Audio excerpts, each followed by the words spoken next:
All right, folks. It is good to be back. We are here with the tail end of the first day of Project Mandalorian, our new guild. I'm sure most of you guys have heard about it, so I probably don't have to go too much into it, but it is our new Permadeath guild, which just started at midnight today on the Agnar time lock progression server, which is locked to Planes of Power. And so we have a pretty big guild going right now. I know we expected originally, like, hey, we'll get at least 75 people. We ended up having over 100 people sign up before launch, and then a lot of people got on at midnight. And, well, we're at 144 people now, which is crazy, totally crazy, far exceeding my expectations. So, like I said, we kicked it off at midnight, and since then I have slept about 90 minutes. So we've made some progress, not as much progress as you might think with that amount of grinding, because our group is really designed for fun, not min-maxy at all, you know what I mean? You guys have heard a little bit about what my group comp is like, so it's not like the meta. I don't have a single mage in my group. We've got like 2 pets. That's pretty much it. But yeah, so I'm going to switch over to the game mode here, and I'll show you guys all my upgrades in some detail. But we've had a lot of really good stuff go on. But actually, really quick, let me go over our bounties, because we have knocked out some big bounty targets already. So check it out. Myself, or me with my group, we have killed Bargain, who is the level 20 boss of Kern's Tower. We killed him at level 14. We killed Emperor Crush, Ambassador Divin. We killed Corflunk and Zarchumi. I soloed those, so that was just a me thing. We killed Dornbydin, and we killed Torklar Battlehammer, which currently leaves me in first place for bounty points with 1,250. Though we are in like third place, there's like one and a half groups ahead of us in terms of raw levels. So we'll look at them too, just show those guys some love for all the great leveling they've done. But yeah, let's jump into the guild or the game chat here so you can really see it on the big screen. By the way, as always, thank you everyone for being out here. It's awesome to see so many of you here. All right, so check this out. Look at this guild tab. Man, that's a lot of people. So we have a group at 28. These are our highest level characters. They did take a break. There was a sleep break there. This is their class composition. You can see Cleric, Enchanter, 4 mages. So no one's going to beat them. No one's going to even come close to that. You just can't do it because the composition of that group is too well designed for getting the EXP. But remember that one of the rules in Mandalorian is a bounty target does not count if it doesn't give you EXP. So if you level up too quickly and you don't hit your bounty targets, you do lose out on bounty point opportunity. Next up, right now, my group is the highest, but there is, if we show offline, we have about a half a group of level 21s. They had some of their members, I want to say it was literally their tank and their cleric, die a couple hours ago, so they might be facing some serious setbacks. Now, let's look at our gear. So I'm rocking pretty much full banded. I've got 1 Bloodforge piece, and I've got the small scarab breastplate. Pied is our guildsmith right now. He's got like 100 and something skill. I have silver fire wedding rings, 2 AC, 30 HP. That's from Majoba. I think he's like 100 and something skill with Jewelcraft. I have the Bargain Digger from Currents. Trolley got the Ixar Berserker Club. We were there for like 4 hours and we only got 1 Berserker Club. It was crazy. The rest of my gear is pretty much crap. I've got a spiked collar from Blackbro, an alligator tooth ring from the Kanos Aqueducts. This is a mage summoned bauble for my ear, for my shield, and for my shoulders. So if I camp out, I lose those. Oh, and of course, last but not least, you know it's not a paladin run if we don't get our Deepwater Harpoon, so we did manage to get that. And we've had some close calls, but we haven't had any deaths just yet, so we're hanging in there. And then the rest of the group is geared to, some extent. But altogether, things are looking pretty dang good right now. And we're about to hit some more levels here in Unrest. And then I think the last hour of tonight's stream, we're just going to go on a bounty spree and crush a ton of bounties. Well, as many as we can, I guess. To some extent, you got to wait to see what's up. But yeah. Hey, the kid. Yeah, no. It started at midnight. So it started 18 hours ago or something. I don't know, close to that. But yeah, there's a lot of people dying all the time. We've had dozens and dozens of people die of the 144 characters we currently have. So it's always an easy time to roll in as a fresh level 1. But with no further ado, let's move in and get grinding. All right, guys, you ready?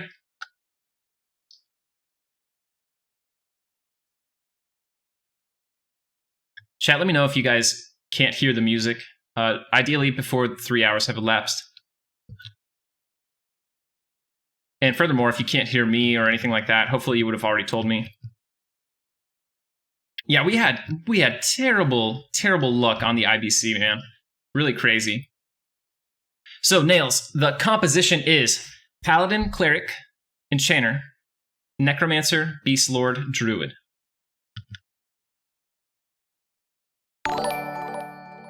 Oh, Bobby Bick with the 97-man raid. Bobby, thank you so much. Bobby, did you get to level 6 yet? Are you still working on it? What's going on?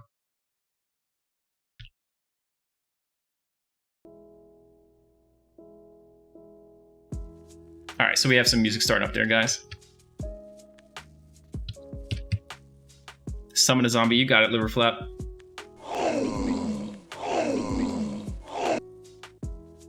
That's crazy, I have 190 plus people. It only shows me as having 86 viewers on my screen, so. Huh. I am rooted right now. Root broke. Alright, let's move. We'll just move in here, take fireplace. I see some group of like random twinks are here.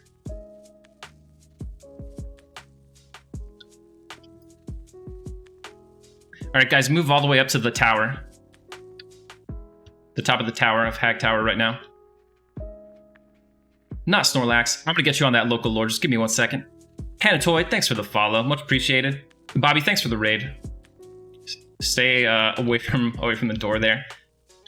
Hit me with an IVE. Hit me with an IVE really quick.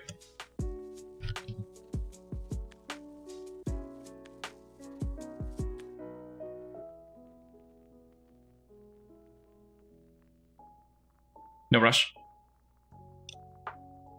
Oh, Eleda, what's going on, dude? Good to see you. Long time no see.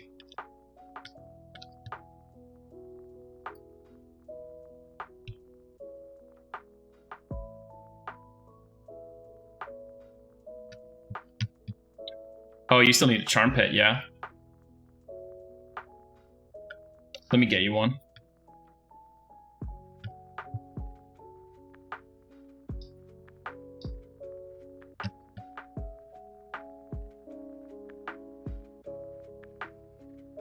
So right now I'm gonna do a exploit with taunt to be able to pull shit with no ads. I'm gonna pull the Magus up.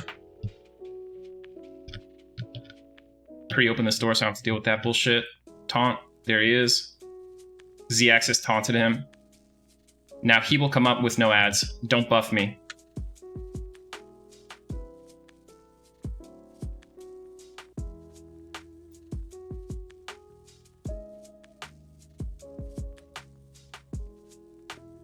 Here he is.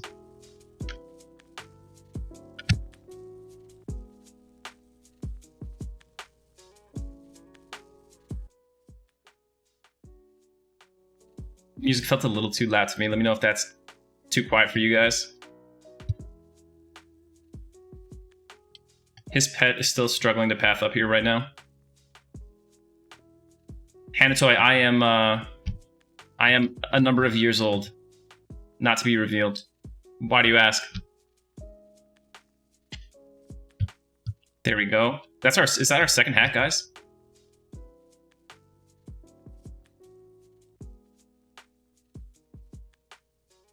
I think we just need like 2 more of those.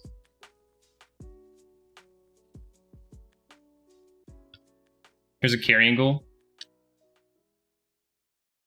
Osiris, I'm using Bargain's Digger from Kern's. He's like a pretty rare mob. He's basically the boss of Kern's Tower. He's a level 20 shaman. And he could drop this and a torch. We got both of the drops on 1 kill, actually.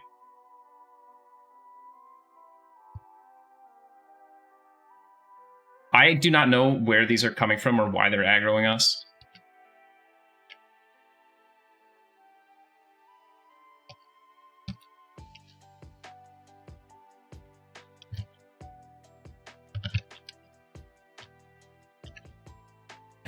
12.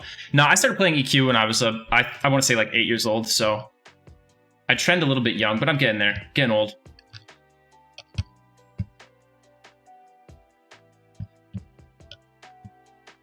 They didn't wipe. Yeah, the group's still down there.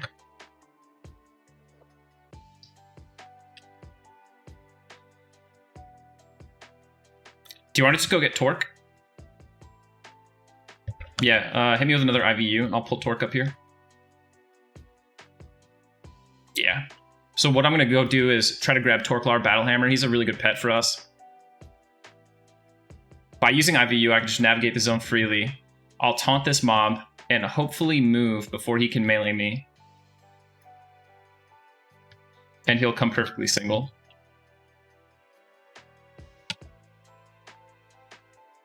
He did hit me, actually.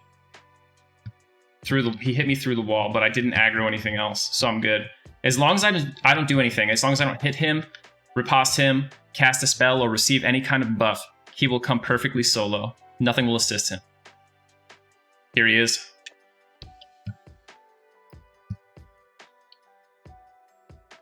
Q Cox, thanks for the follow.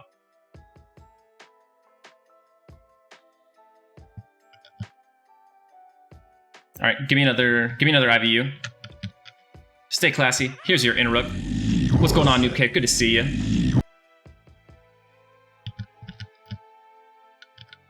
Hey, congrats on level 7, dude. All right, so this one is a little sketch because when I taunt the Undead Knight, he's instantly gonna harm touch me, and it's gonna break my IVU in social aggro. So I actually need to get him out last.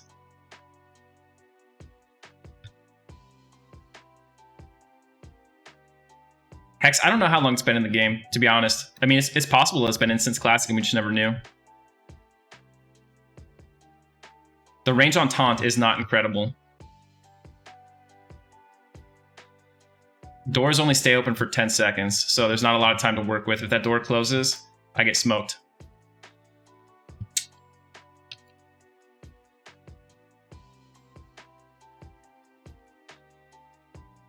That's bad. Okay, we're good. It's crazy how aggro works.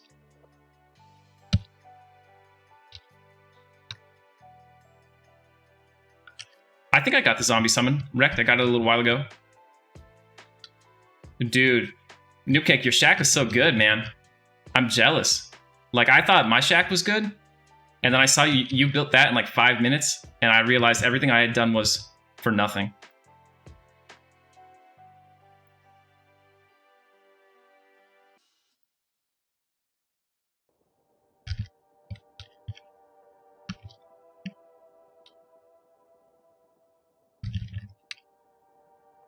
So you would think that, given that we're in this hardcore situation, you know what I mean, like permadeath, that we would take it pretty easily here.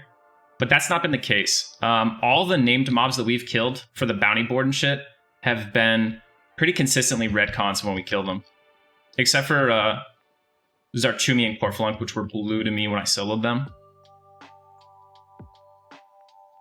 Just top me off and then give me an IVU.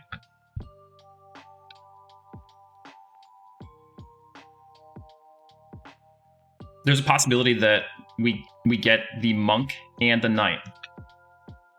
Actually, Norak, can you just harmony this?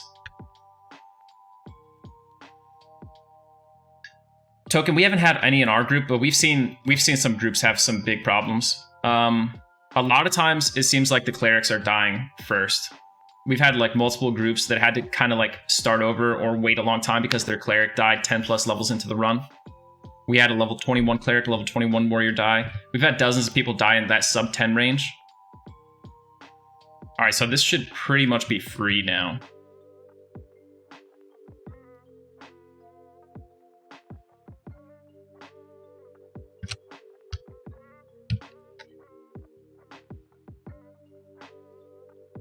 This mob is level 28.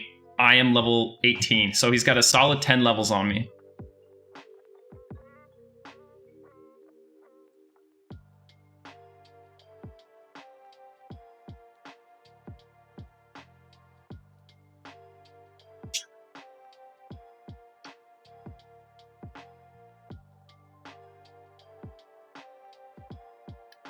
I'm really surprised these dots are landing on him.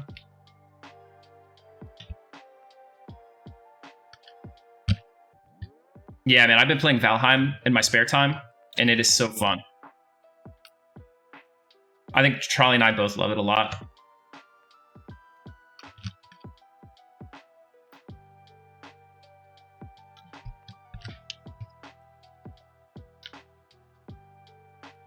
Bloodstained Mantle. Pretty good, pretty good. Yeah, we'll clear this.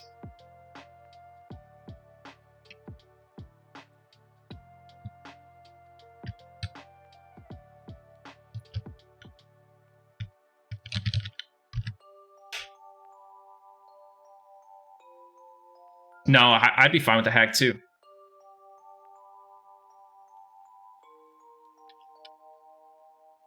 Hoopity, the graphics aren't incredible, but like it looks better when you're playing it, I'd say. There's definitely something about it.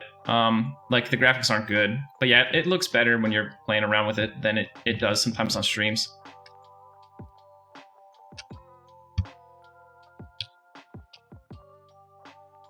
Dang, new kick. So you're still playing right now?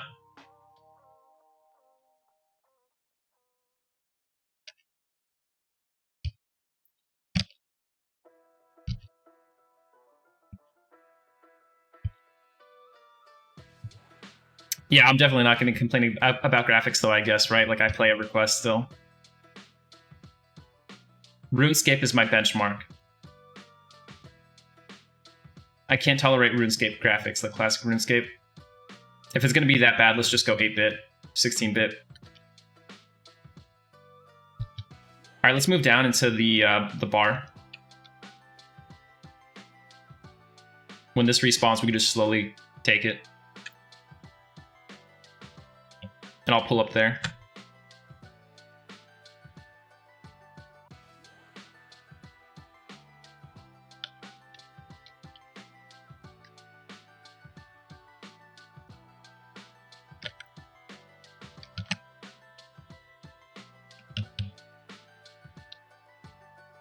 So I should be able to taunt this guy from right here.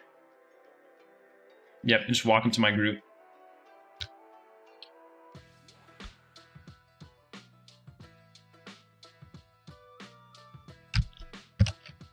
Dude, you know what I didn't have back in the day? Like, I don't think my computer had a sound card. So, like, I really didn't appreciate any of the EQ music or sounds initially. Oh, yeah, Infern. I agree with you. The Luckland models have aged really poorly. Though, what they've done with some of the, what is it called? Heroes Forge stuff, have you seen that? It spruces it up a little bit. It does make a big difference, I think. But still, the classic models, for some reason, they age very well. Like, I think it's because they had an emphasis on like representing like a semi-realism rather than like something fantastical or exaggerated. I don't know if that makes sense. Like there's nothing cartoony about the classic EverQuest models, in my opinion.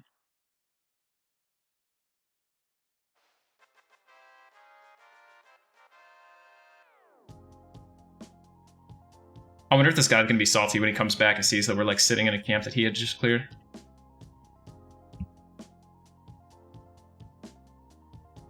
Oh, I agree, kid. The classic models are still better, but at a certain point when you're like playing late game EQ, it gets weird looking at the Luckland models. Or sorry, it gets weird like playing in the modern zones with classic models. You know what I mean? The graphics all around you just contrast very sharply with the character models. And that's why a lot of times you'll see when people play on TLPs, they'll use the classic models. But once you get into like Depths of Dark Hollow and beyond, people start swapping over to the Luckland models. And even more with the Heroes Forge now.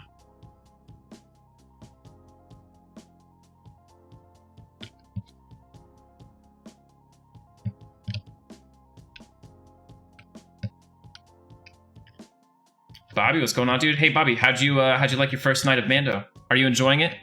What's going on, Vinny? Good to see you.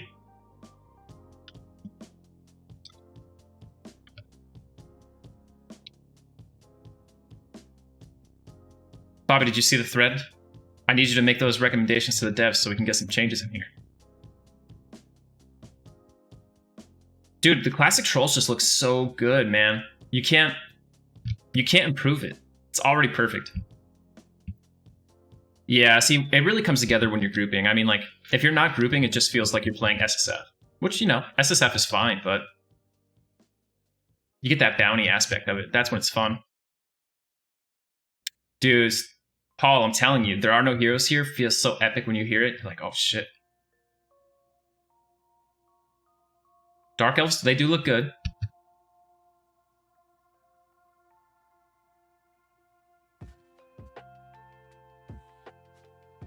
I think there's a lot to be said about like focusing on gear and doing camps you enjoy and stuff and not really rushing.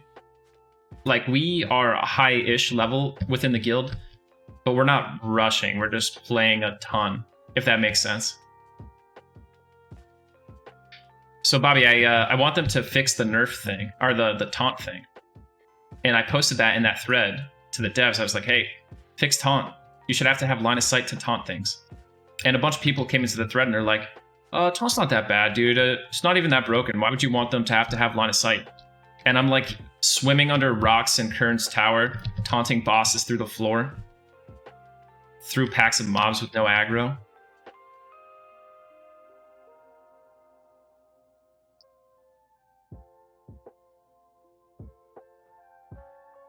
Well, I mean, if it's going to be active, I'm going to abuse it. Parkour.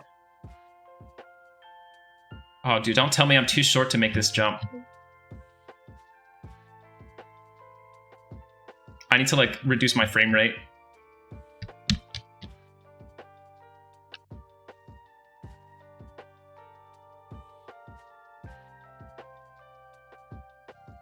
Hey, Thal, long time no see.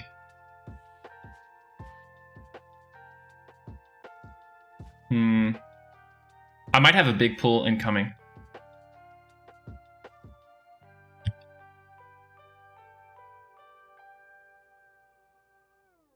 Bobby, I tried ducking. Didn't work.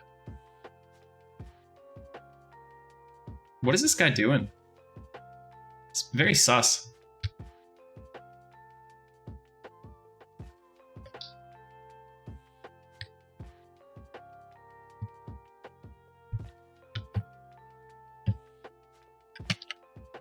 If you close the door, they can't. No more ads can come in.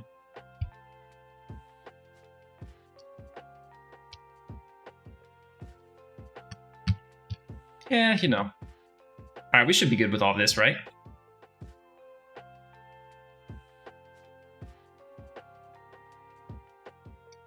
On the Kyrian.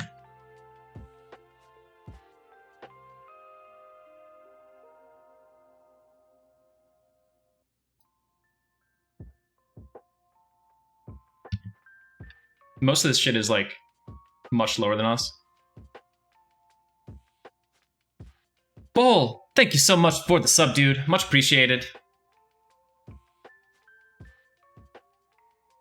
With the big 5 months. I think 5 months, you get a fancy new badge. Oh, man. Ding 19. There we go. Almost surname time. You know, charm always breaks when you're in a situation like this.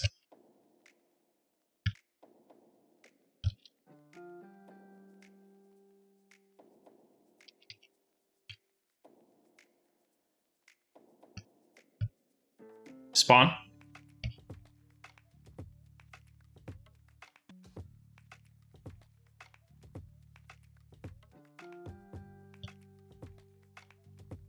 Do we want to run? This whole room is going to be respawning. Dip. Run, Pied. Here's the trick. Go upstairs and jump off the roof.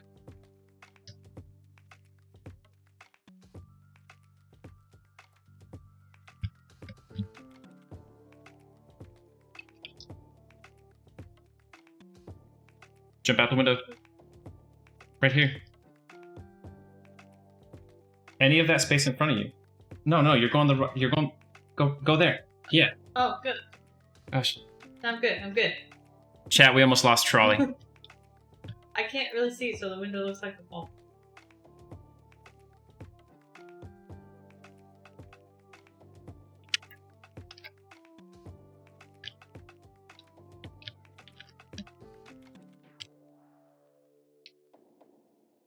That's good. We're good. We're good. They won't be able to path to us. Like, it's going to have a huge slow pathing cycle to get to us here. So we should be safe. There we go, guys. Our cleric managed to get a gate off. He was rooted by that carrion ghoul.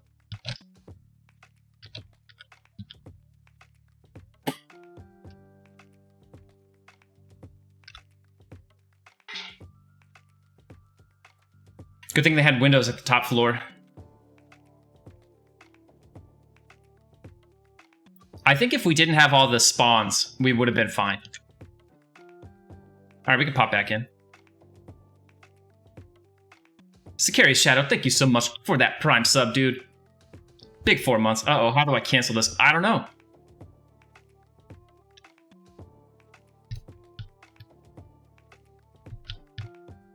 Tita Man, this is not a Shadow Knight, this is a Paladin, sir.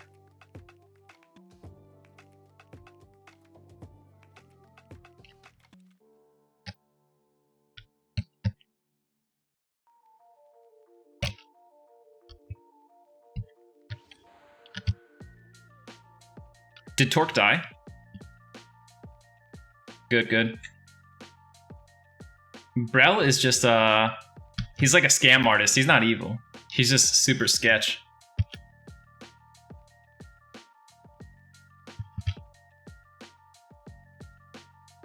That went bad in slow motion, you know what I mean?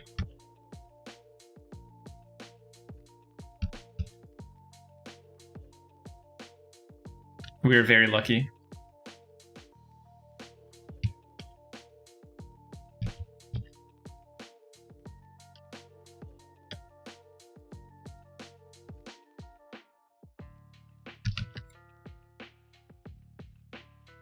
Can you just toss me an IVU and I'll pull Torque out to this spot?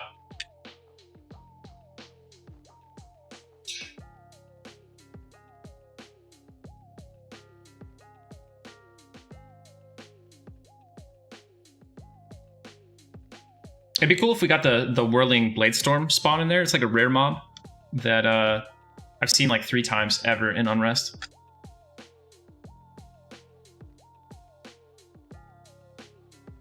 I thought Trolley was a goner for sure.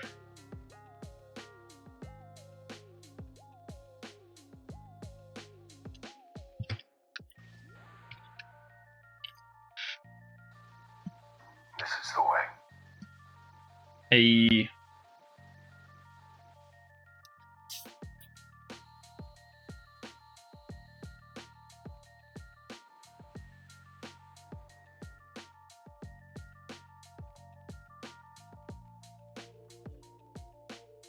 Titaman, yeah, it is. If you want to see the full list of rules, we have about 20 rules that the guild imposes upon itself. You can do !guild. Yeah, I think that's the one, Archon, Lesser Blade Fiend. I have not yet gotten IVU.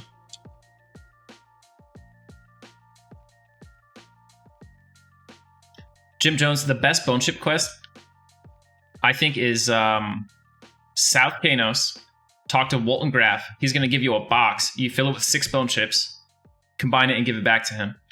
I did that yesterday just as a test, and I got 15% EXP for 6 bone chips.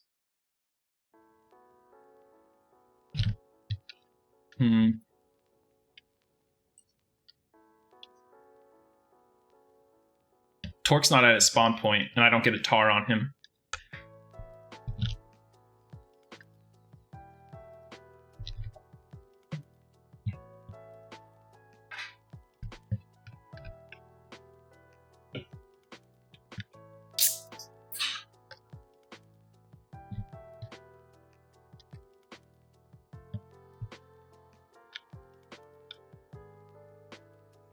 I feel like we should IVU and just move back up to the Hag Tower before respawn so we can keep it split up. Fuker, what's going on, dude? How's it going? Yeah, Archon, the weapons aren't actually that good, but it's just so cool because you never see it, and it's a pretty unique model for classic Everquest too. The swirling blades, you know? The dervish, I suppose. Fuker, I'm level 19. No deaths yet, naturally, or else we wouldn't be here.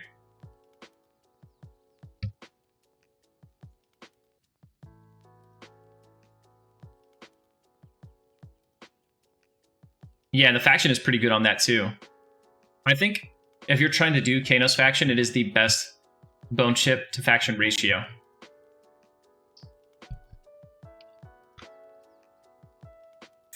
Ellie, thank you very much. Train. Did someone hit you guys with a train?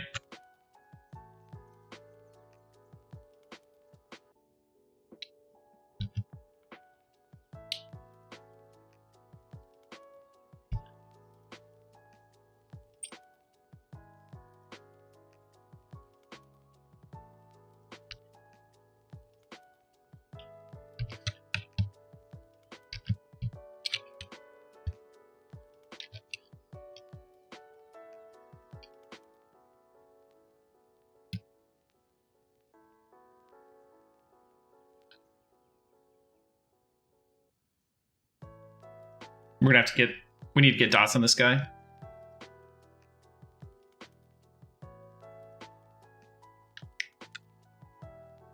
Mando, where are you at? Oh, there you are. Wait, you can't find a decaying skeleton in North Kanos? They're like everywhere. I feel like I can't miss decaying skeletons.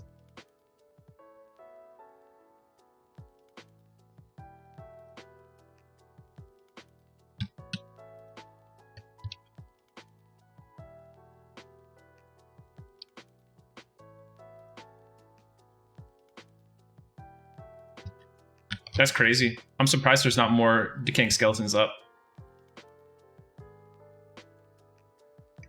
I have LOH, but I prefer not to use it.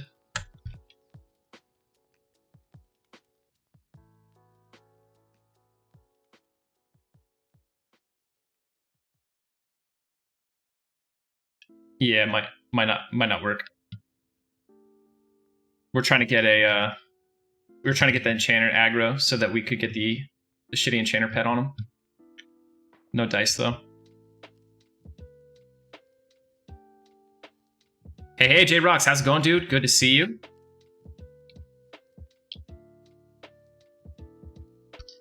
Hey, J-Rox, I got into Valheim after watching you guys stream it, and man, I'm really enjoying it.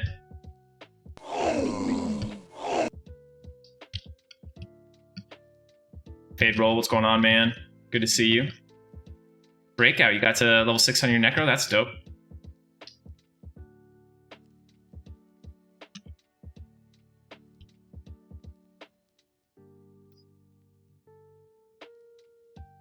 Oh, just go up the stairs right there. That's good. And then keep going up. You'll run into us. Left.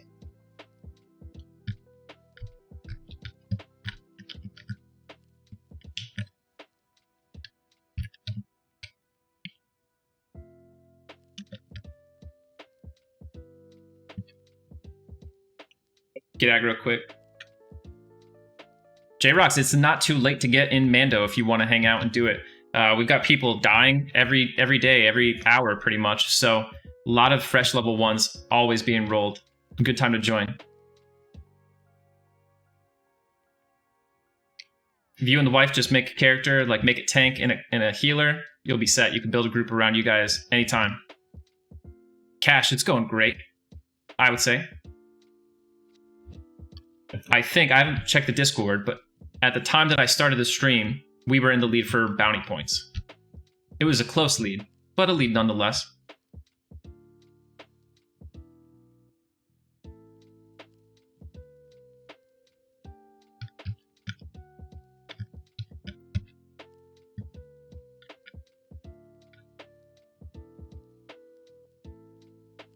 Hit him with my big 12 damage Ward Undead nuke. Hype. Psych. Yeah, Halberts, you know, a lot of people have been having problems with the internet, especially folks who are in Texas right now. So, yeah, I think that happened to Galaxy Cheetah. He was streaming and his internet just went out. I don't know that he has been able to get back on ever since. And his group was like the second highest level group at the time when they crashed. Yeah, definitely Osiris. Like, once you make it up past like the 20s, you need to like not lose anybody.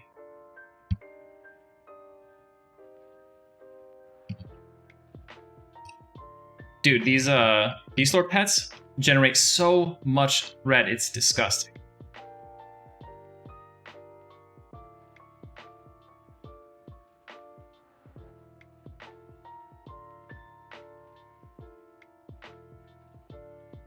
Hey, I got aggro the last 2%. Yeah, no Cham, no rogue this time. 15, what class are you playing again? Hey, J Rocks, anybody in the guild can invite people, so just go ahead and slap your name on our guild sheet with !guild, put your name on the roster, make a character, and literally go into POK or most noob zones and put in OOC, hey, looking for an invite to Mandalorian, and you'll get an invite just like that. Yeah, I think the Beastlord pet nukes have a stun component and they do some pretty good damage, so it is actually very challenging to maintain aggro on them.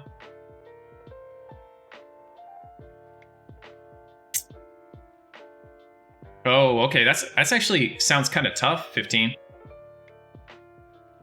Pyretic's going on 24 hours now. Yeah, I've slept 90 minutes since launch. I'm amped up on caffeine right now. I'm wearing my You Died shirt, you know, tempting fate. Let me see what you got at Everquest.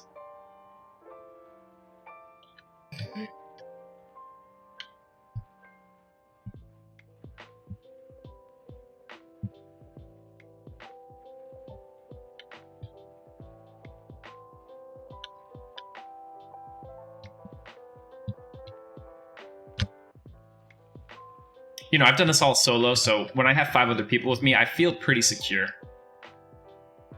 Zaide has died of Diet Coke. Dude, Fade, I'm getting the shakes. Like, I'm jittery.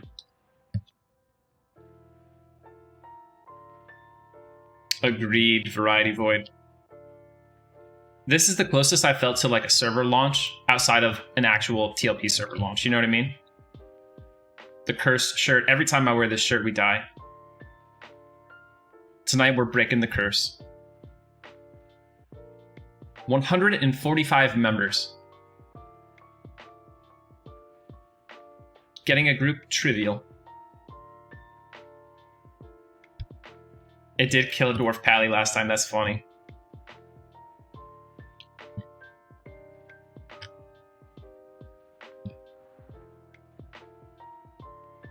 So we're gonna pull this crazed ghoul down. Door open. Hey, Blink Angels, our guild, Mandalorian, which is a hardcore, like aka Permadeath, guild self-found guild, launched on Agnar. And it has this bounty component to it. So everyone is trying to level, trying not to die. You can't group, trade, or do anything with people outside of the guild. If you die, you have to delete your character. And while you're doing that, you're trying to kill certain key targets which have been assigned on a bounty board. And you get points for doing it. But they tend to be dangerous targets, or at least rare targets, so it's either time-consuming or very risky. And that's the guild. Cache Override did a little command there to bring up a link, which will show you our guild concept and like the 20 rules that we impose upon ourselves. If you're interested, jump in. We started at midnight, so still very fresh.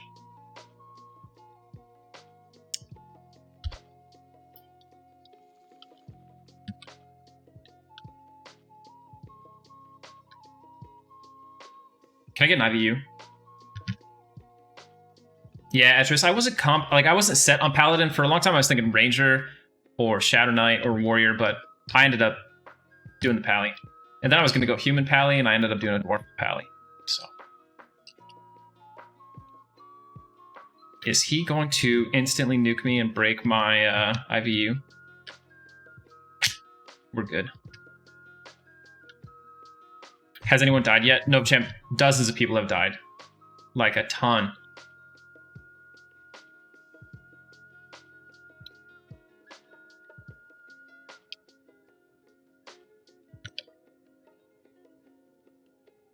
No one in my group has died yet. My group is the second highest level group right now. There is a group here, you can see, so my group is like 19. There's a group that is 29. Their group composition is Mage, Enchanter, Cleric. So, needless to say, we don't have to talk about why they are the highest level group in the guild. Should be obvious. But that said, there's a huge gap, and I don't think anyone will bridge that gap.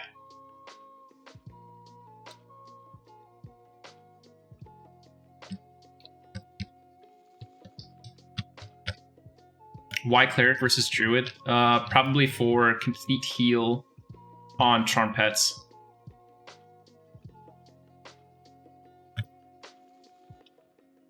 Got him. You saw that taunt through the wall, boys? Nerf it. Too good.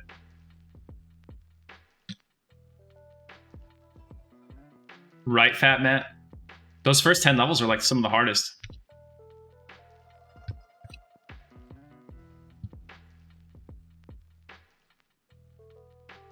No, Novacham. Rule 0, dude. Can't be bridged. Deaths due to briefs, like intentional griefing, intentional trains, will not count. Simply to discourage people from intentionally griefing us. We had some people die at level 21, so they were higher level than us. But their cleric and warrior died. I'm not sure what killed them.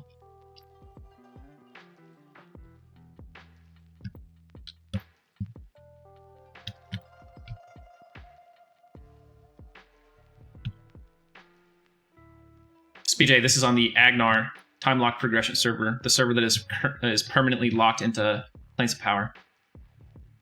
Okay, you know what we're gonna do? Dry bones. Oh, hey, Carrion Ghoul. Oh, we're going. Don't root me. You saw that barrel roll? We've got two coming in, one red.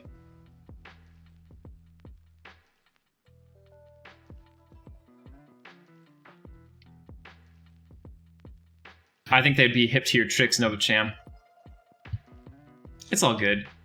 People should do whatever makes them happy, you know what I mean? If that's the group composition you want to go with, who are we to judge that, you know?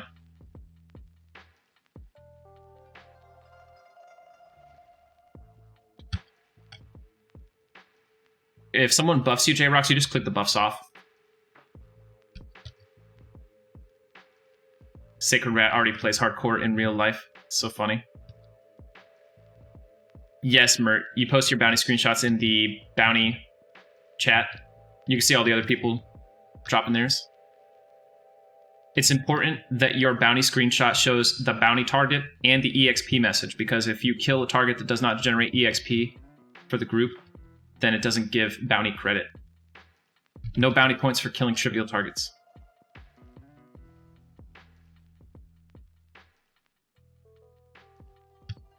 Does Agnar use the Steam client? I don't know that servers use specific clients. They all use the Everquest launcher. You might still be able to log in through the Steam client to Everquest in general, though. I'm not positive. Yeah, and you can block buffs. On retail servers, J-Rocks, you can actually right-click a buff, and you can say, hey, like, I don't ever want to get this buff again, and you block it, and you'll never get it again, even if someone tries to cast it on you.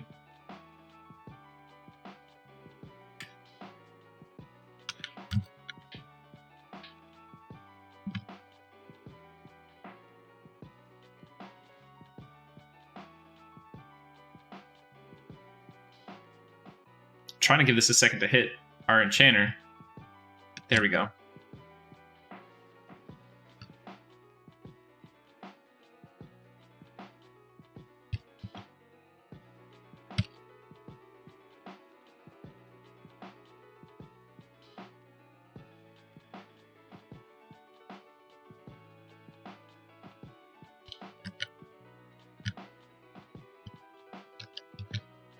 Small bronze? Oh, it's a collar. I don't need that. Give it a pied.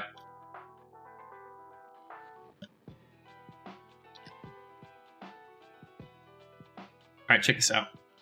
I think I can taunt that mob from this wall.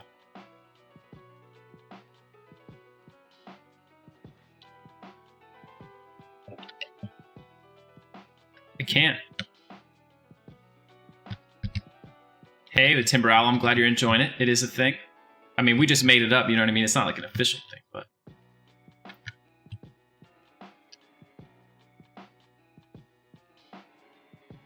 What's the worst that could happen?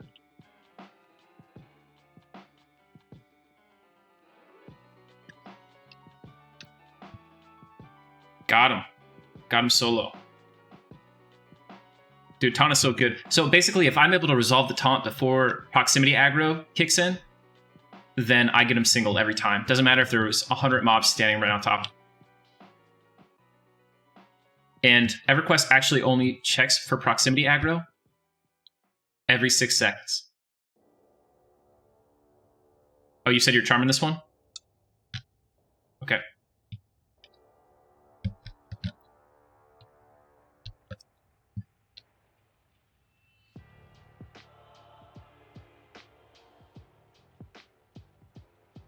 Yeah, Yeoman, I mean, you can't block every buff, but like, there's only so many buffs you are likely to run into.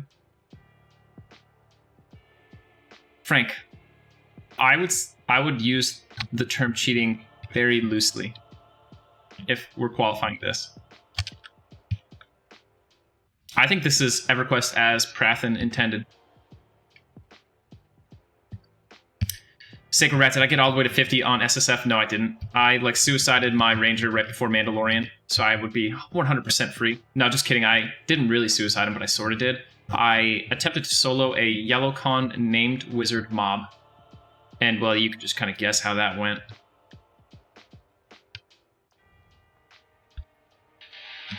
Come on.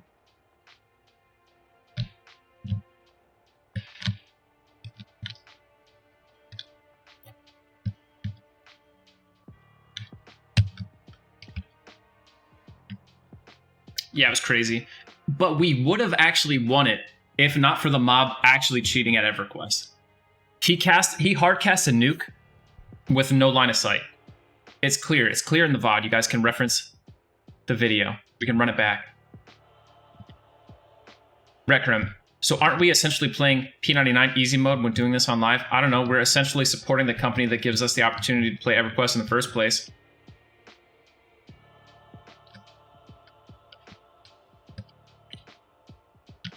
There is no question that it is easier than playing on P99, but here's the thing. It would be effectively impossible to do this guild on P99. I know someone in the chat's going to say, but what about Legacy of Vic? Everyone in Legacy of Vic started in the same zone, okay?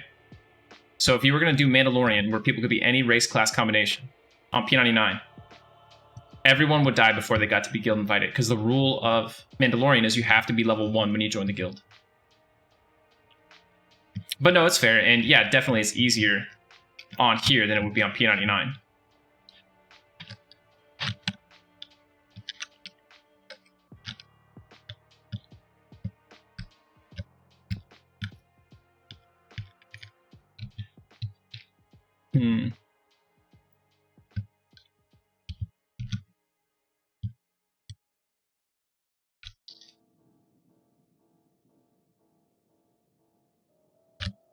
I don't mind the no maps thing.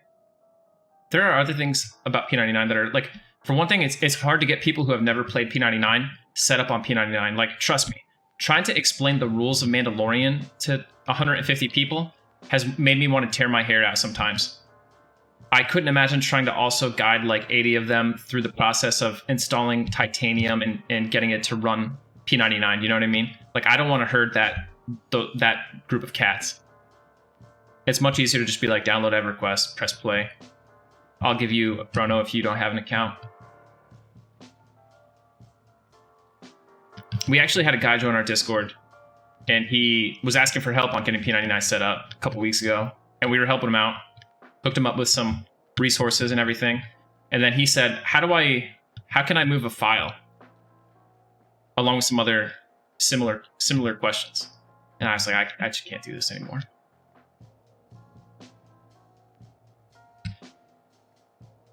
Are you guys getting motion sickness from watching me run around like an idiot? Oh yeah, that's another thing. On P90, so the huge benefit of doing this on Agnar is that every zone is pretty much a wasteland. It's totally dead. On P99, this shit would be packed. We also use Beast Lords, which would never be available on P99. Like, there's a Beast Lord in my group. Federal, how do I move a file? You move right out of this stream chat.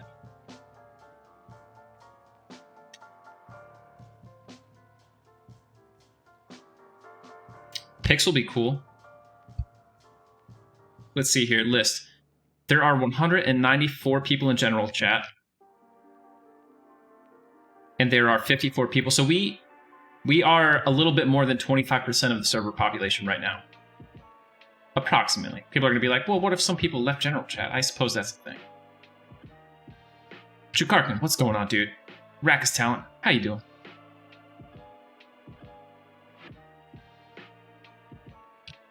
Uh-oh. I poked my head out too far. I don't like this. I don't like this at all.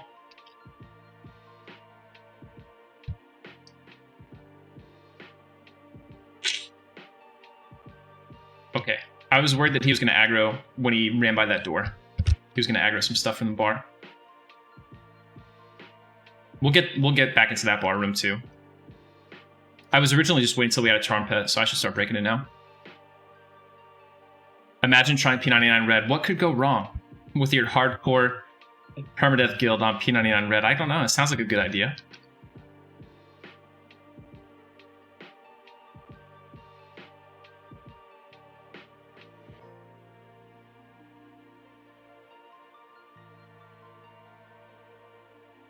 Greater Darkbone from behind.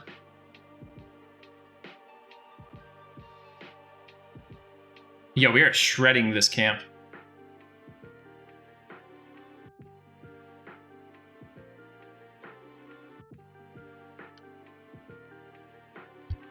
I asked my group to not talk as much while we were streaming so that I could actually like focus.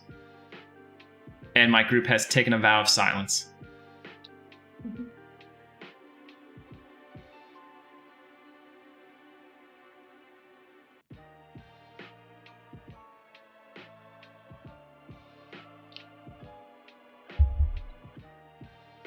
Oh my gosh, all this lawyer quest in the chat. Yeah, I know. I wouldn't want to mess with all that.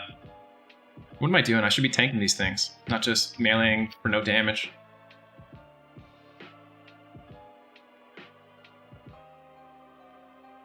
Where do I want to put this? I need more slots. There we go.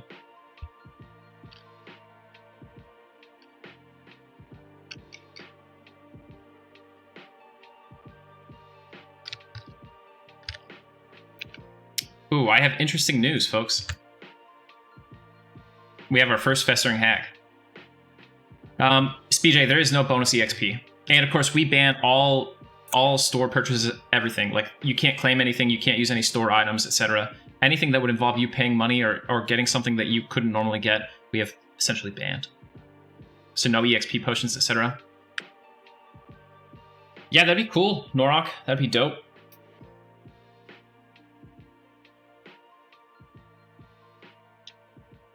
Are we good for a Festering Hag right now?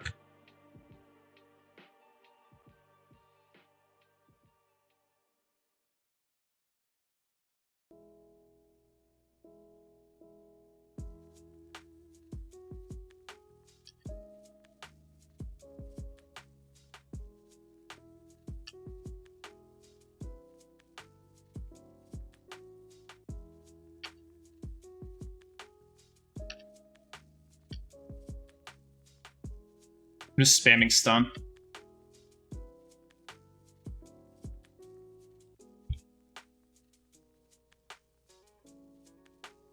Imagine if she decided to start AEing us instead. I'm rooted over here.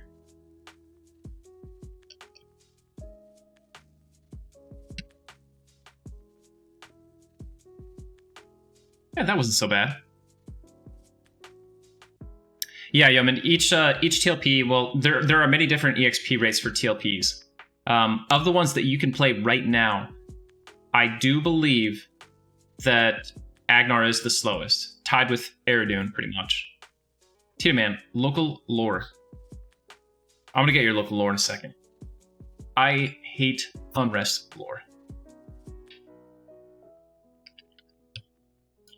A lot of the numbers they put out about the different EXP rates for the TLPs were wrong. Because every time there's a new TLP, like, I calculate all the EXP rates again. And then I see them publish the data, and I see that it's wrong. Like, before Eridune launched, we were talking about the time to get level 50 based on new calculations we had done. And I was like, the first group to hit 50 on Eridune is going to do it in 40 hours. And then my group did it in 38 hours. So we're usually pretty on the nose. Frank Frey, this is not a new TLP. It is a old TLP that's permanently locked to Planes of Power.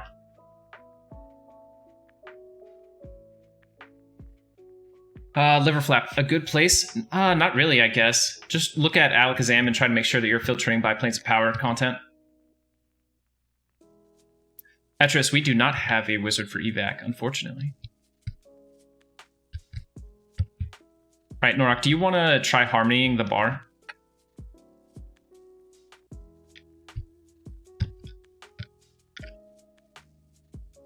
All right, so I'll do a quick local lore on Unrest. I know I had 2 requests for it, so I'll knock that out. Unrest originally was created by a priest of Quellius who came here for the purpose of ending the conflict that surrounded Dagnor's Cauldron. This region has been a hotbed of conflict since time immemorial, basically, because it was where Tunair, Ralisek, Brel Ceralis, and Prexis met to do the first accord to bring life to Norath outside of the dragons. So basically for every one of their races, it's a holy land. And they come here and they fight over it. Now, Quellius sent a priest there so he could try to stop all that. And he created basically an area that was bereft of conflict, his temple. That temple is the basement of Unrest as we see it now. And everything was good. Eventually, a necromancer possesses a dwarf to come in here and kill everyone. That dwarf was Garanel Ruxif. Quellius cursed everyone who took part in it to be trapped here. And there's a little bit more to it. But in a nutshell, that's the lore of Unrest.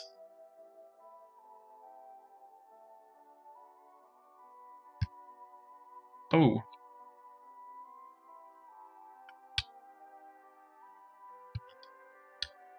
We got 2, that's not bad.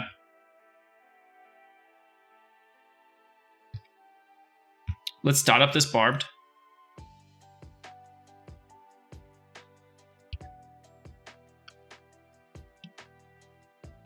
Blame the Necros. Specific lore. The lore of my favorite zone. Man, that's interesting. Crystal Caverns, I think, is my favorite zone. But is it my favorite lore zone? I'm actually not super into the lore of Crystal Caverns.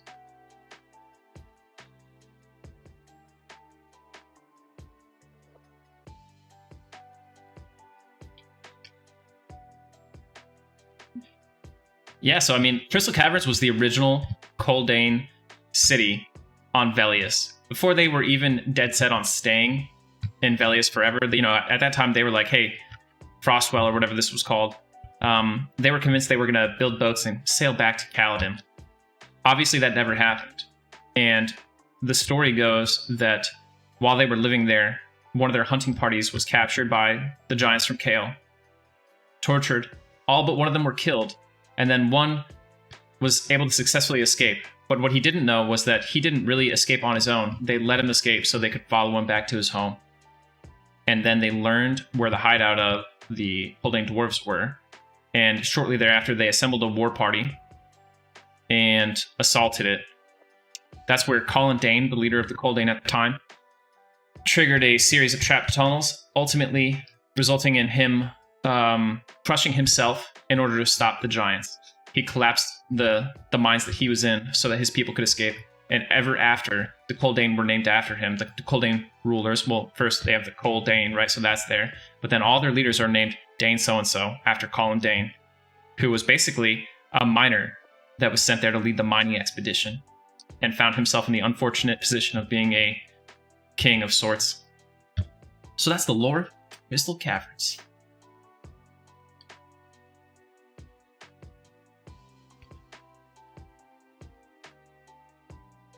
Blink Angels, thanks for the follow.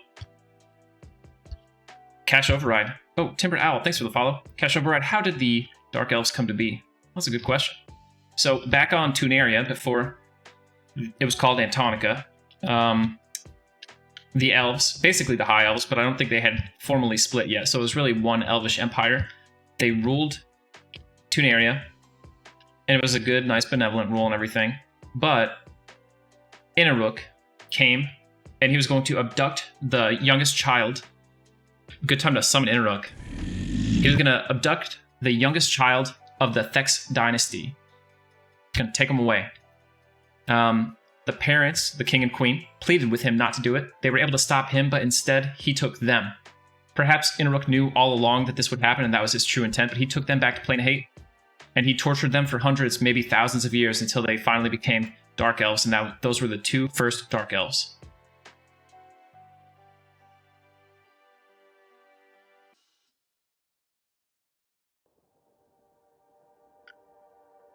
If you go to Oasis now, you'll see that tower where all the specters are. And up on top of that tower, there's a symbol of all the... It's like a deity symbol, and in the center is Inaruk. That is supposedly the place where he abducted the elves. That's where he came down to Norath and stole them away to create the Dark Elves. And that's why on Everquest retail servers, if you go there, the agent of change that leads you to the plane of hate is located there. An old homage to long forgotten history in Norath.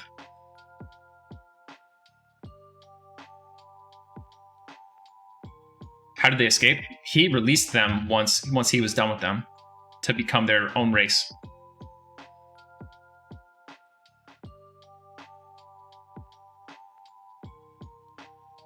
Did Verona Vi ever wield the Nature's Defender? That's a good question. I don't know if she did, Slazik. I don't know if she would have a reason to, because she has the life guide.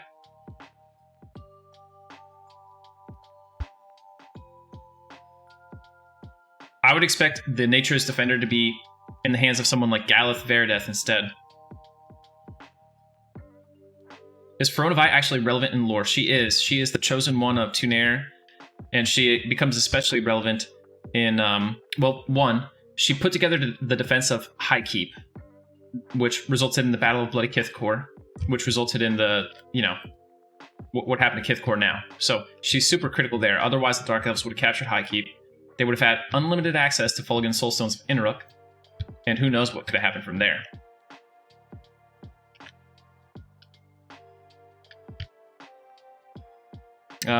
She's also critical because she sets off the chain of events that becomes the Kunark lore.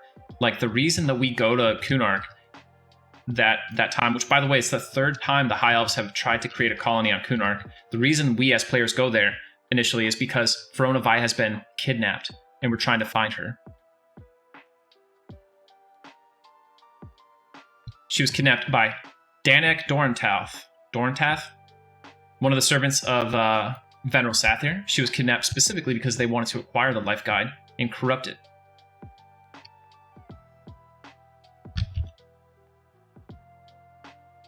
Arakhan, you're talking about Nathok's decks because they're both vying for control. They worship, worshipping the god of hatred means that all their kind of relations are all jacked up.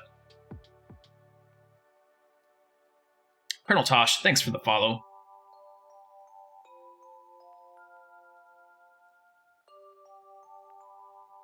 Breakout, where do I get this information? I don't know, man. It's just in my head. Like, it's the part of my brain where things like, how do you do taxes? How do you change a car tire? I just have Everquest lore information instead. But really, a lot of it is from game, like going around and hailing NPCs and stuff. There's a lot of books on merchants that you can read, and they give you the lore. And then there's the EQ RPG Guide series, which has a ton of lore built in. And a lot of quests give you some of this lore. So it's just kind of a big mixture of all that. Hey, Swanee. We're playing it fast and loose. We're trying to be fast, trying to get some big bounty points on the board. We're trying not to die.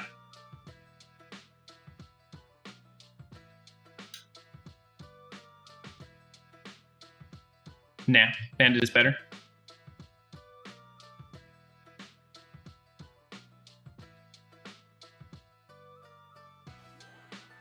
I need to change my desist hotkey. I have desist on a key that is tied to my A and D keys, so when I'm running around, I am attempting to cast it.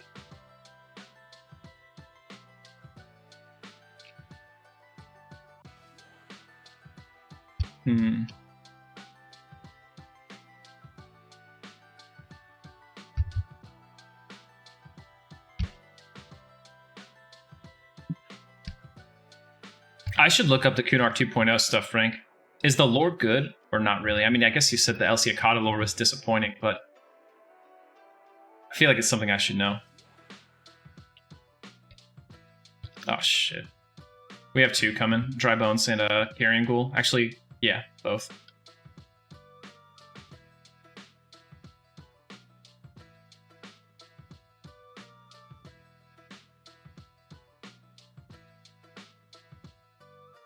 Well, honestly, good enough is kind of more than I would expect for that late of an era in EverQuest, you know what I mean?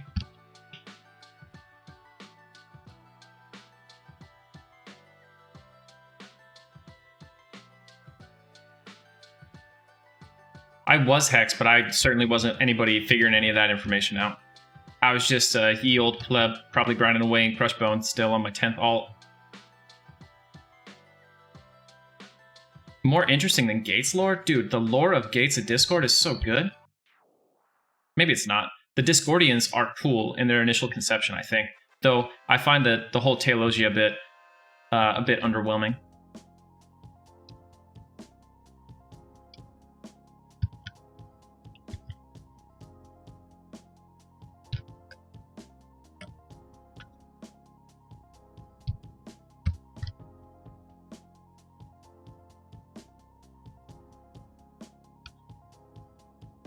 Vanishment, thanks for the follow. Okay, I need to get this desist off here. This is crazy.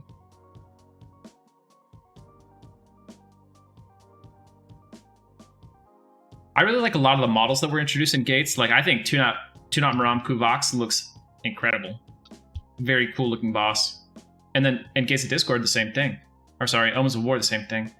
OMM looks great. He looks a lot better when you look at him in a live, you know what I mean, than he does in a picture. A screenshot doesn't do him justice. He has a lot of active frames, so his movement is cool and smooth.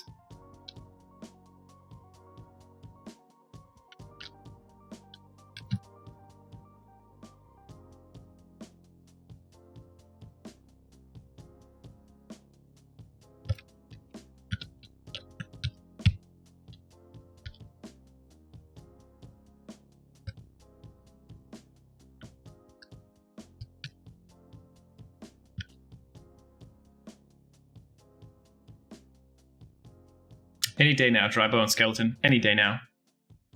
Hey, thanks.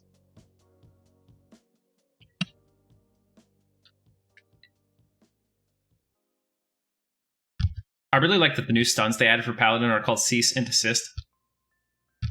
So flavorful.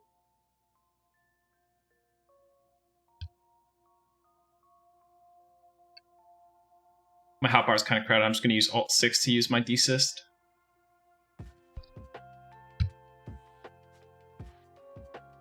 We should have pops in the Hag Tower soon.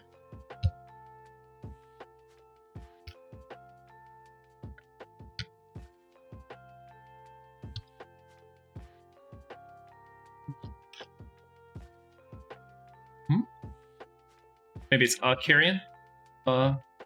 Underscore Carrion. Oh, that was a dangerous heal. I'm about to taunt pull, so don't do any more buffs, heals, or anything on me. We're going to get this guy first so we can get the timer started on the named again. We want at least one, if not two more Savants caps. Savants caps. Raiden, how many times have I had to use Lay on Hands? I think only one time. I don't even remember what it was. I think it was something stupid.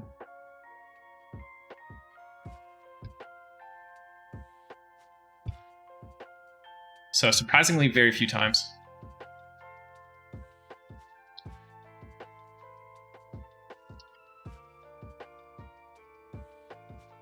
Paladins are also paralegals, right? Sir, this is a cease and desist order. What happened to Beast Lord number 2? Yeah, so originally Maggot, Norak was going to box a second Beast Lord, and he decided he didn't want to box. So we hit up our guy, Mando here, who you guys might know if you watch the stream regularly, as the one and only Super Suit guy. He plays with us on P99 twice a week. And he wanted to play a Necromancer, and we're like, hey, that's fine with us.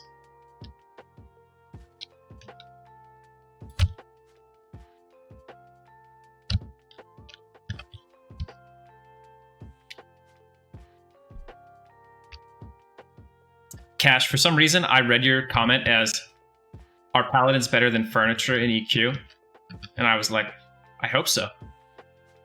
I have not found the furniture in Everquest to be very useful so far.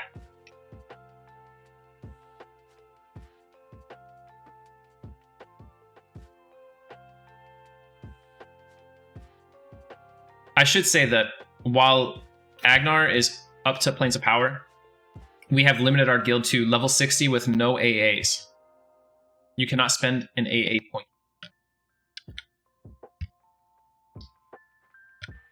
And that's because we want the high-end bounty targets to be very challenging. And if you're able to get 65 and 1,000 AA, it trivializes a lot of that.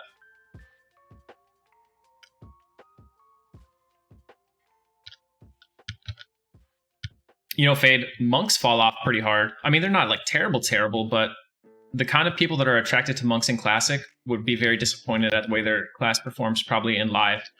Would you say that's correct, Frank? Plagues. An AA point is an alternate advancement point. With the expansion Loveland, they added AAs. So once you hit max level, you could gain these alternate levels, and they would give you little points, and you could spend them on like mostly trivial-ish things, but some were pretty good. Like it'd be like, hey, this level you got a point, and if you get 3 more points, you could spend them on this thing that will give you a 1% increase in your mitigation.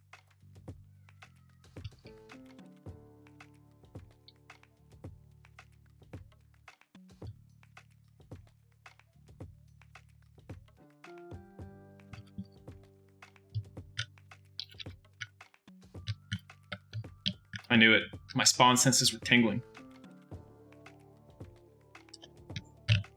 Dude, it's been a greater Darkbone over here every single time.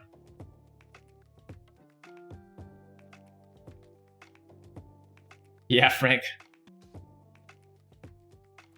I mean, the reality is that most of your players who play monks want to...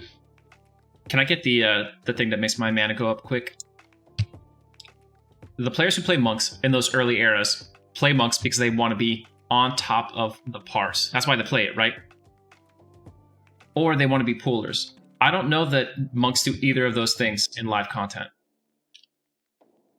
I could be wrong about pooling.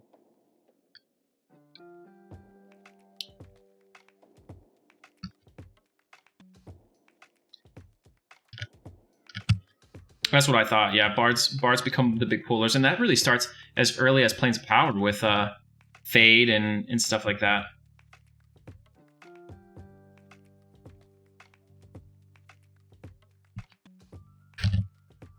Force access, I don't know. I feel like a few words were missed in that sentence.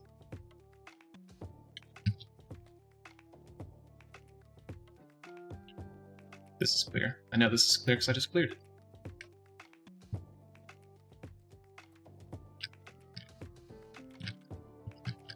There's some dumb shit up here, right? Like big hands. Yeah, I don't want to fuck with this. Oh man, look at that. It's a death row. Like 5 ghouls. Miss me with that.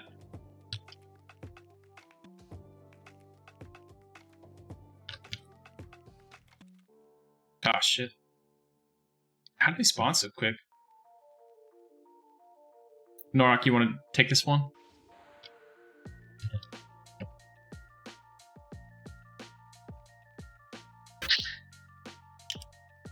Yeah, that's true. Fade roll. Yeah, just a harmony on them so we can split them up.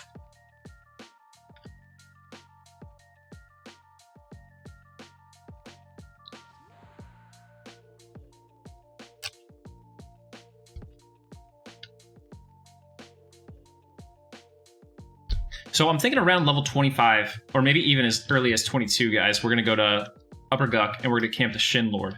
Just try to get that sweet, sweet Ghoul Bane.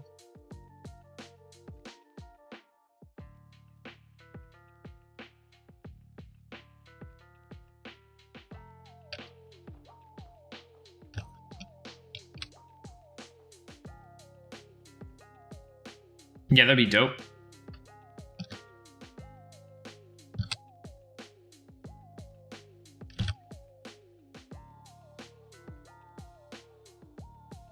Yo, for some reason, people on this server are so butthurt about us being here.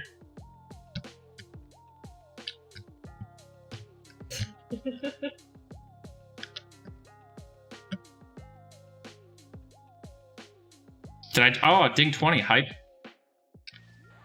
Yo, let me read you something that was said. All right, guys, you ready for this? This is a message that was pasted in Discord about our guild, which started less than 24 hours ago. They're not new people, just new voices in chat. They won't group with your alts. They won't buy from your bizarre traders. They, one, camp things that you may otherwise need for an actual tune that could one day matter, and two, spew toxic filth into the airwaves. Other than that, they bring nothing, all caps, to the server. Wow. Some people got really passionate very quickly. Apparently, if we don't group with you, we are not real characters.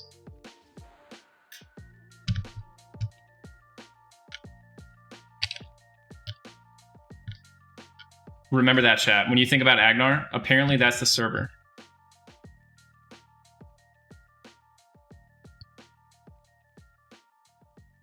Yeah, Osiris.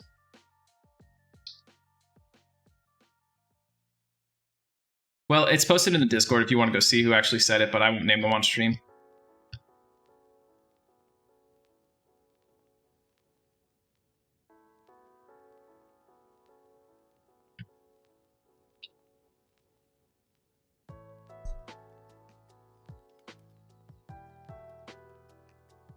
That would be a good one, Maggot.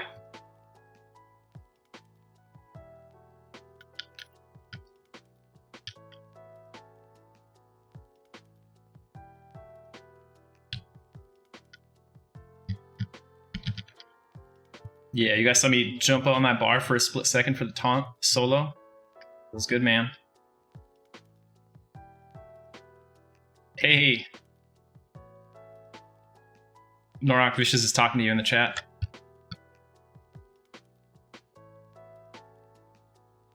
You know, Vicious, he tried to get us killed like 2 times.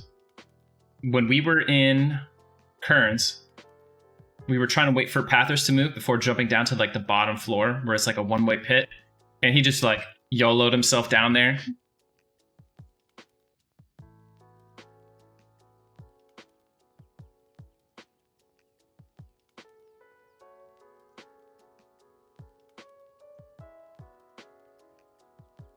Chat, do we have any opinions on what my surname should be here? No, SpeedJ, only one has to delete. They just go on without me.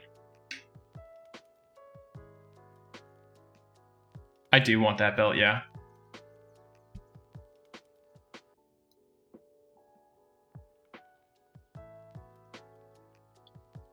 Look at these fat AC gains. Boom, 8. For some reason, I thought it was more than that, actually.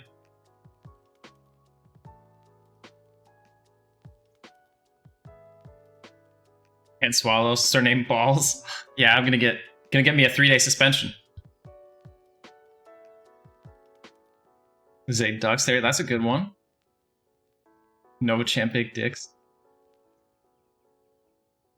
I don't like where your mind's at, chat. What happened to you guys?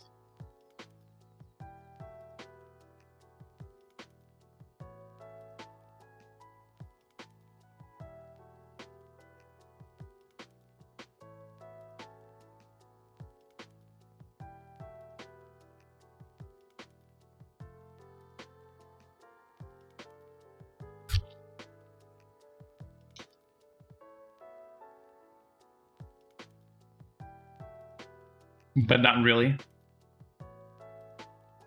Surname I am Agnar now.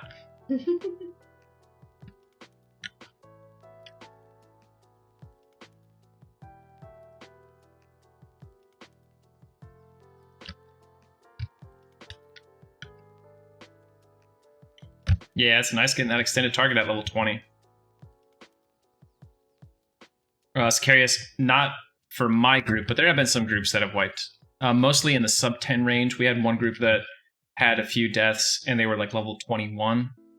So there have been some unfortunate deaths for sure.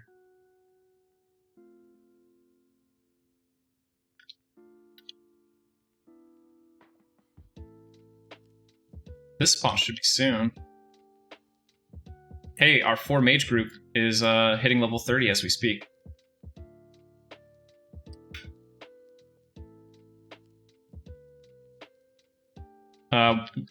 Was I thinking when I named this character? I guess so.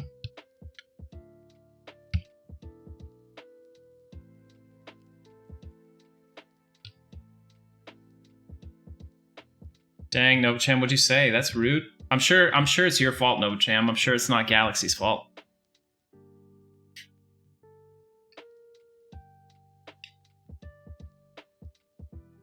My ears are in a state of like 6 out of 10 pain from having headphones on for 24 hours.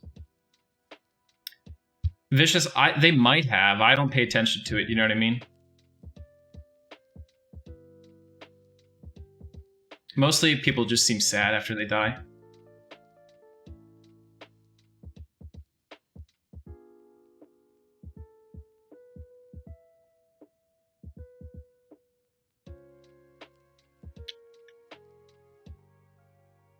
But yeah, it's crazy how salty like random people on Agnar are that there is a low-level guild suddenly appearing.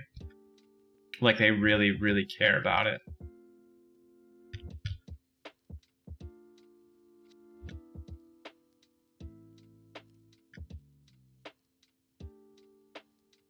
Someone told me to go back to P99. I was like, sir, I'm from Agnar. This is my home server. Yeah, Moody Bun, I need to build up my ear tolerance.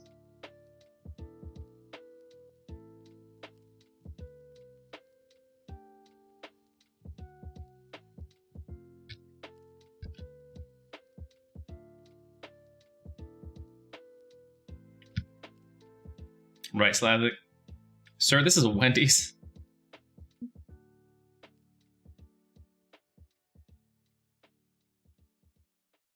Oh, that was interesting pathing. My guy just said, I will warp to the bottom of the stairs.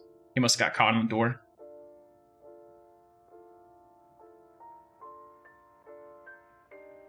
I'd lose my job, Blink. But I appreciate the advice.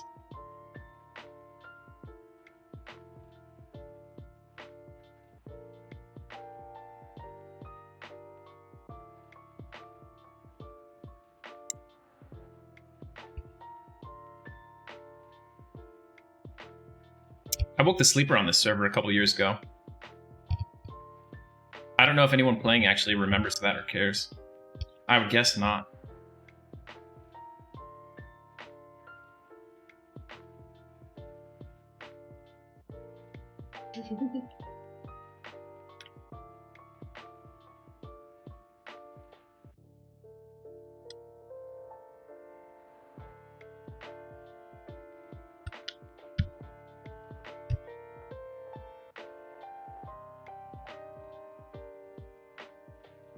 Low res, it is a Star Wars mug.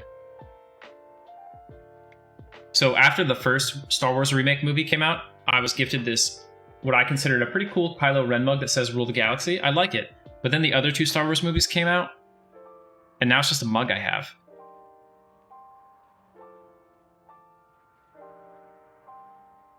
It is my biggest mug, so it's optimal for carrying maximum Diet Coke into a stream.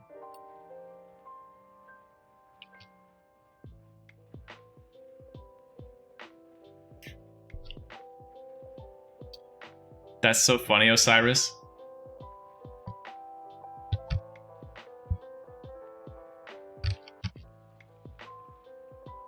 I agree. The mug is better than the movies.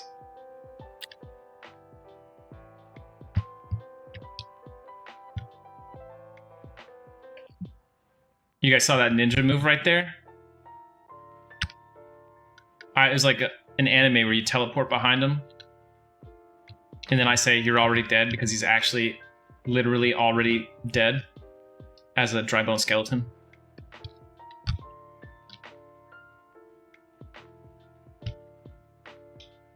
Launchpad, I was the leader of Faceless Empire.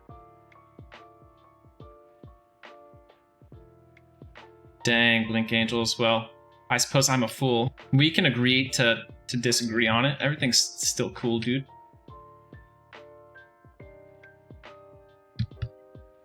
We don't have to have the same taste in movies.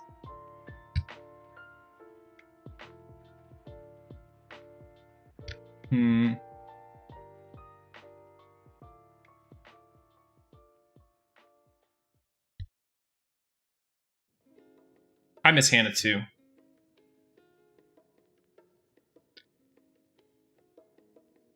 Hannah was one of my favorite people to ever have been in a guild with, I think. Dang, Shaken Brown, honored. I hope. I hope it's for good reasons. Slayer of Thoughts.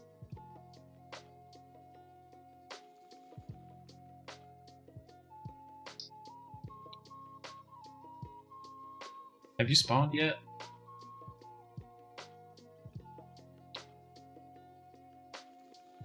Oh. Uh-oh, carrying ghoul over there.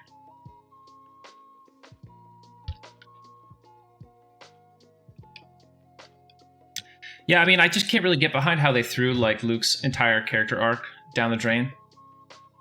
A character who is defined by his unwillingness to give up on people everyone else said were irredeemable suddenly gave up on someone very quickly.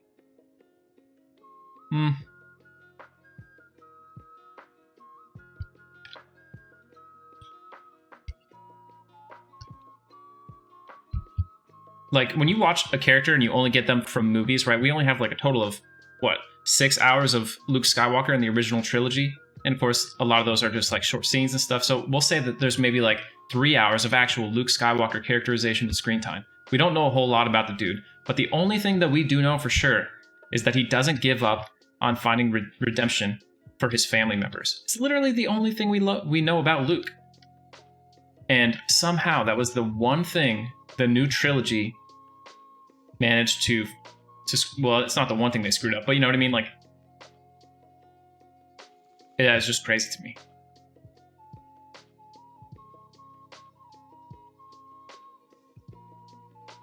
I can accept Palpatine being back, but the way they did Luke, I ain't cool with that.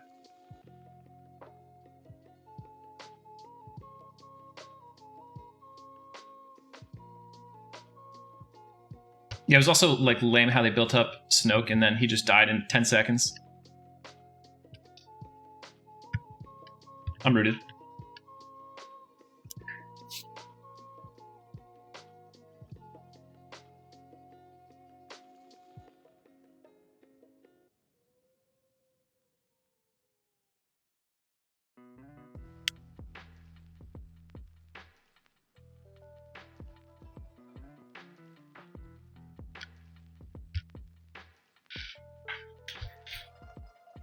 Chat, my group is yelling at me about spoilers on the new Star Wars trilogy, by the way.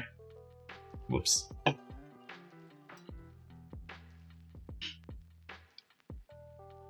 At least 2 people in my group are currently AFK.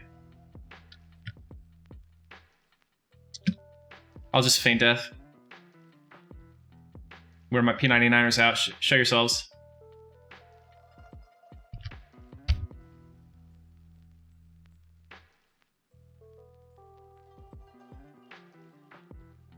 Hey, Pope, thank you so much. Trolley bought this for me because I'm a huge Dark Souls nerd. Hey, Tita Man. Welcome to retail servers. It's just an emote, just kidding. Not feign death. All you do is type /feint and you do that. But don't worry, the mobs are not fooled.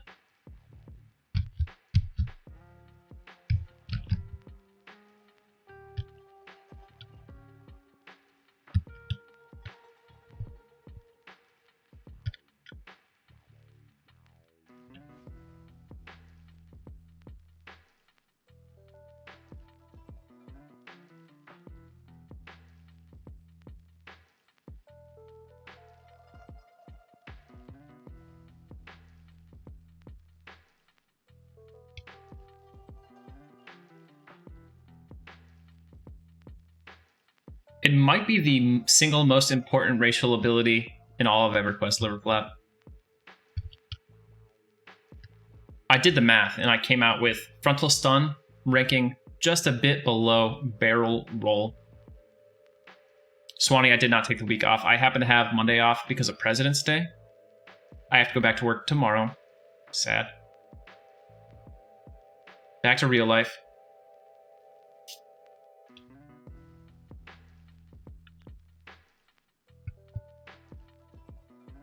Coldane do an actual front flip? Oh, there is a Coldane illusion you can buy, right? They're just, Coldane are like straight up gymnasts. What's up here? Just a dry bone skeleton? Come on, man. trying to bring my guys a hat.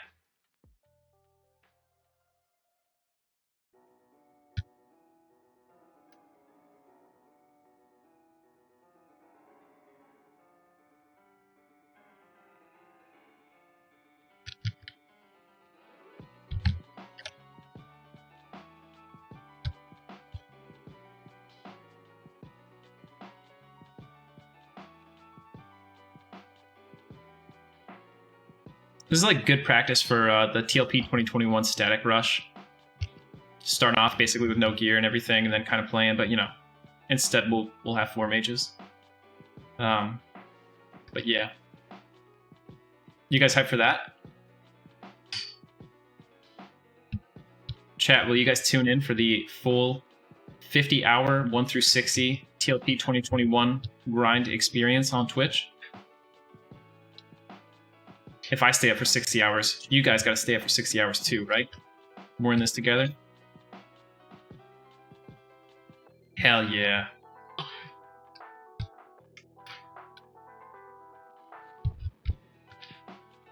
Tell Dreamweaver whenever he wants to let us know when the new TLP is coming out. Start planning. Oh my gosh, look at this. There's more AC in this room down here than there is in the entire Mandalorian guild.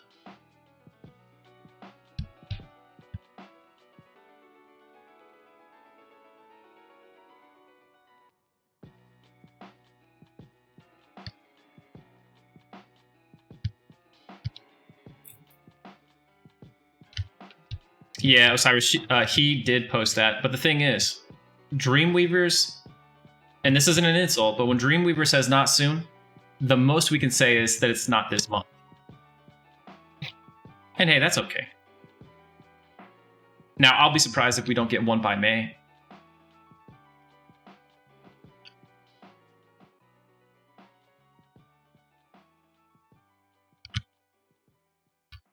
LOL, Mooney. Don't say that. People get real sensitive around here.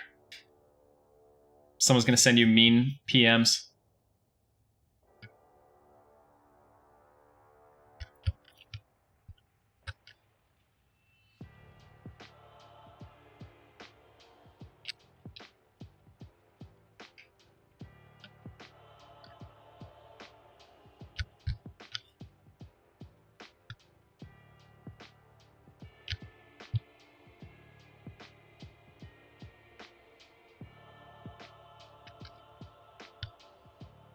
Yo, launch it 4th of July weekend. Man. This is the way. Oh shit. Hey, there's Merbs in here. Can I get an IVU really quick? Alright, chat, time to vote. Are we getting a bloodstained tunic or another bloodstained thing? Mantle.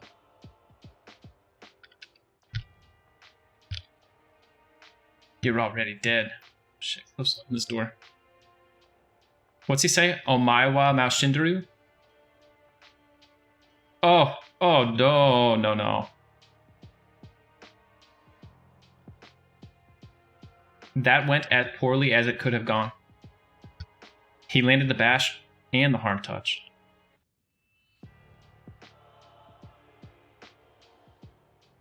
Nani? That was me when I got bashed.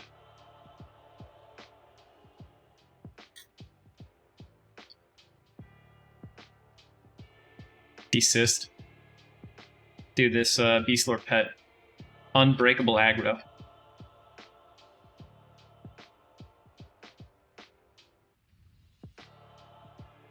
I'm hitting him with taunt. I'm hitting him with cease. I'm hitting him with desist.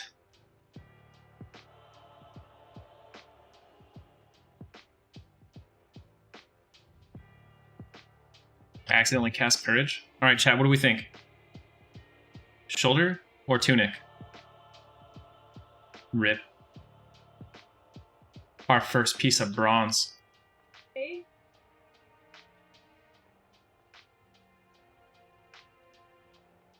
I'm a real tank now, boys.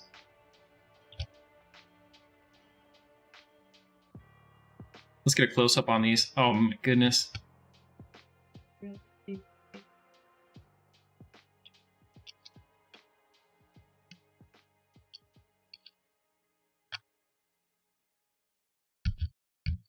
Dude, I'm like the short Wolverine. Ready, chat? Ching!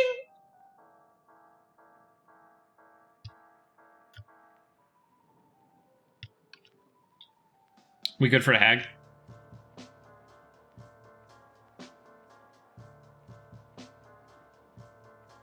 They didn't answer me about the hag. I'm rooted here, by the way.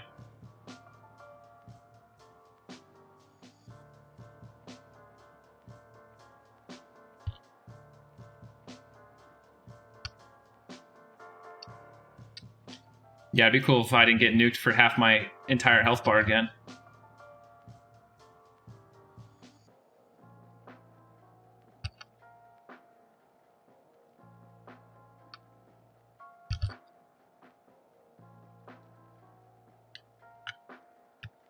I don't think he's supposed to be all this short, though, Wolf.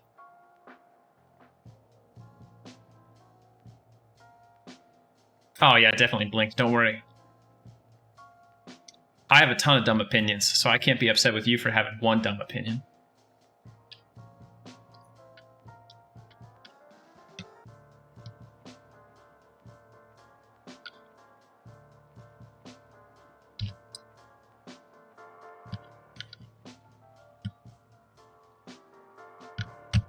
I don't know what the ION is, Osiris, but I will rock that Ghoulbane.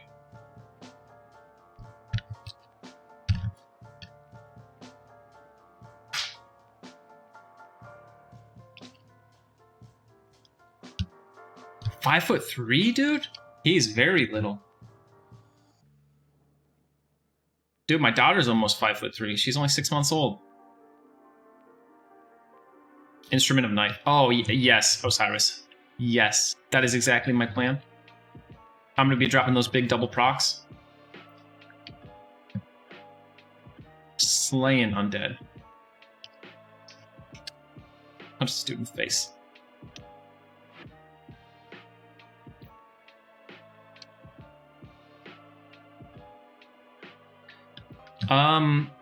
Pallier, I don't know. If my little yellow bar at the bottom runs out because I jumped too many times, I can't jump anymore. Certainly not the classic mechanic.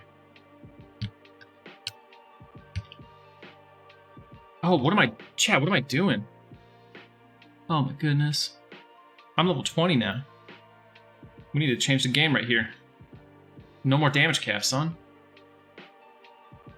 Deepwater Harpoon.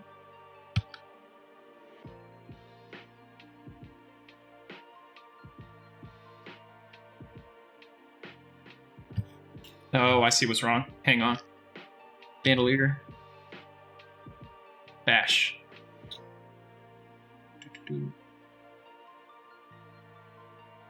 Kill me. My shield has changed. Add? No. Activate? No. There we go.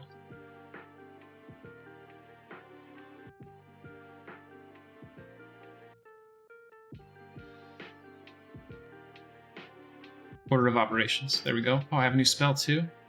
I've got my own IVU. Oh, don't tell my group. I don't want to cast it on myself. No, it doesn't go down as I auto-attack Pallier. It only goes down when I jump and do other, like, activated physical things.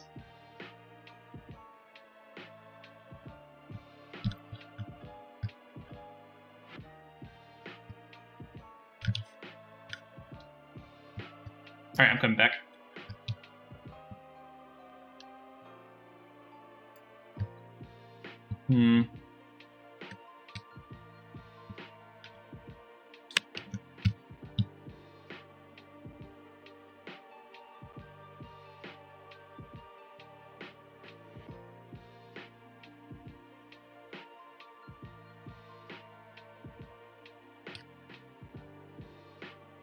Right, exactly what would happen, Swanee. Fizzle my whole mana bar, cast it one time. You've gotten better at divination. 1. Yikes. Alright, so you guys, some of you maybe are wondering what's going on here. Check this out. when I see that my bash is off of cooldown, I swap instantly, almost instantly, to a shield. Use bash, and then quickly swap back to my two-hander. Oh yeah.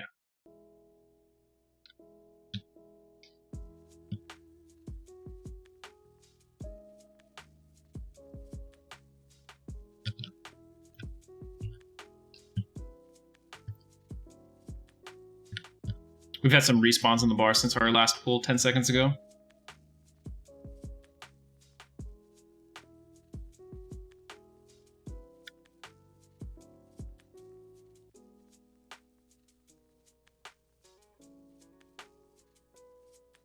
Thanks.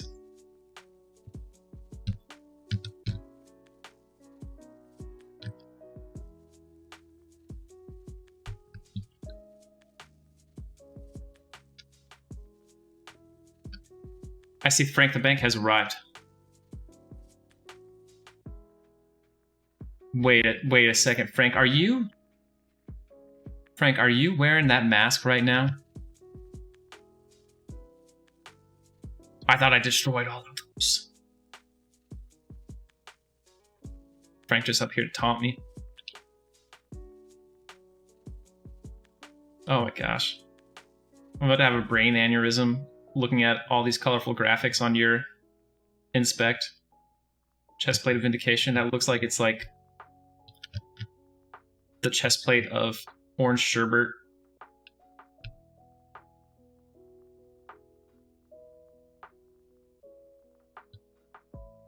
We got 2 incoming.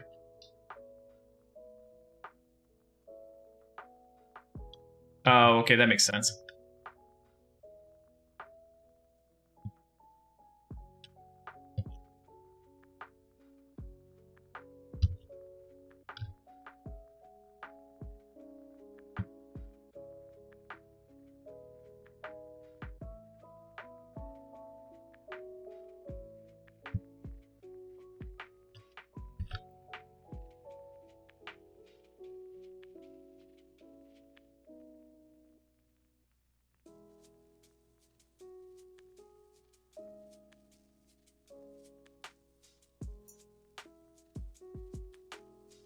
You cut out there.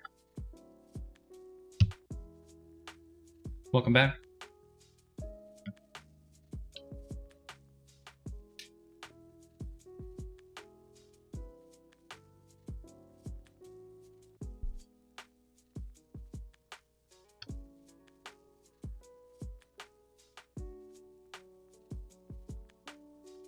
Ah, really? Yeah, you know, so I guess you just kept your box in What the Guck? Because I know you eventually joined Faceless, right?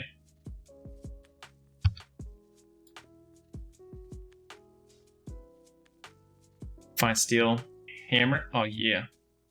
I like that it's like clearly a big wooden mallet, but it's a fine steel hammer. Cease. Cease your endless conflict. Seek salvation at the temple of Rodset Knife.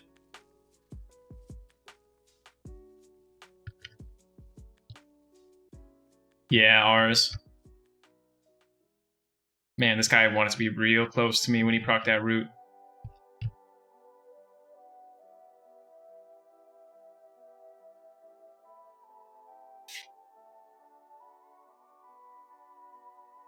Dang, man. Frank, you're a man of your word.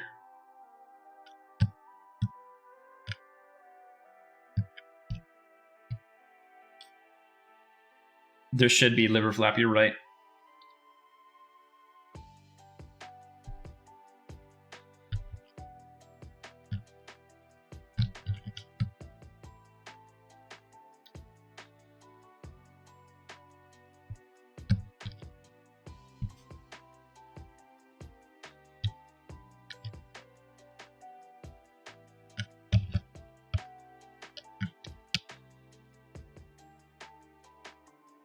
Attack, what's going on? We should add Rodset as one of the high end. I might do it. Might just add him.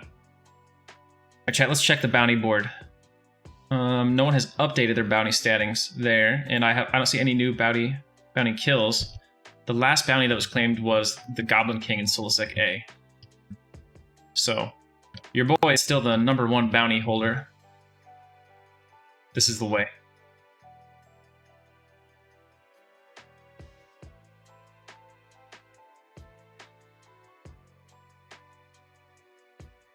This is the way.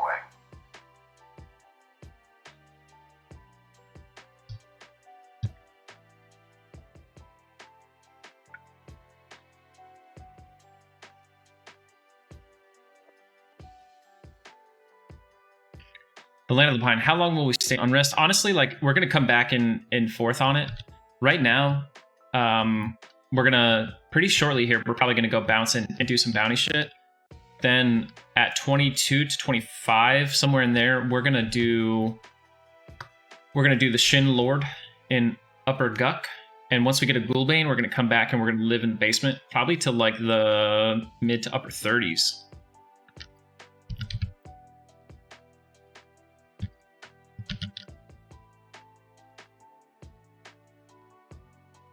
The way.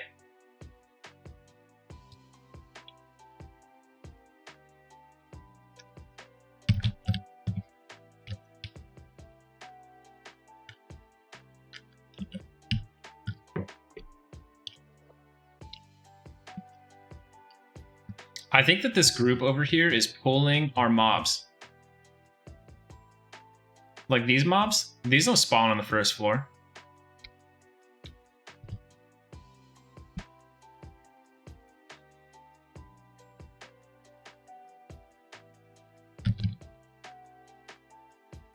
Train them.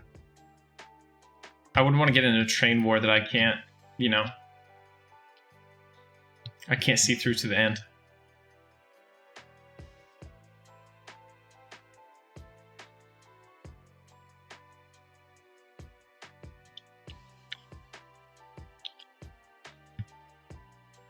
I don't train people, man. I play nice. I believe in the play nice policy.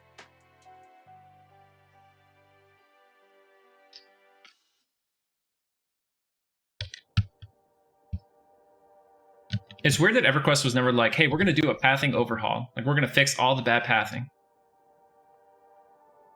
I know it's a big undertaking, like, you know. It's been 22 years, though.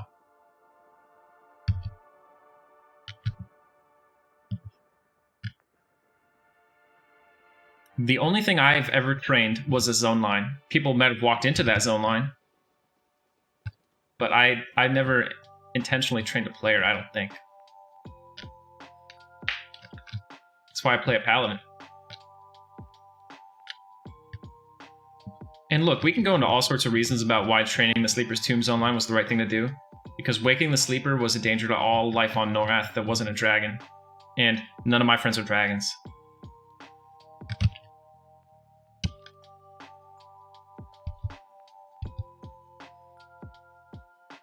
Nah, Wolf. I play a monk like the true Quellius monk follower, just mastery of self, freedom from ego. You can ask anyone, I have a remarkably small ego.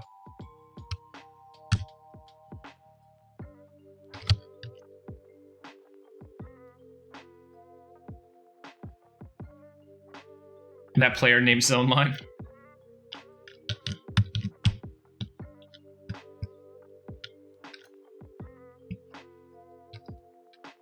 Catch you later, Vicious. This is the way.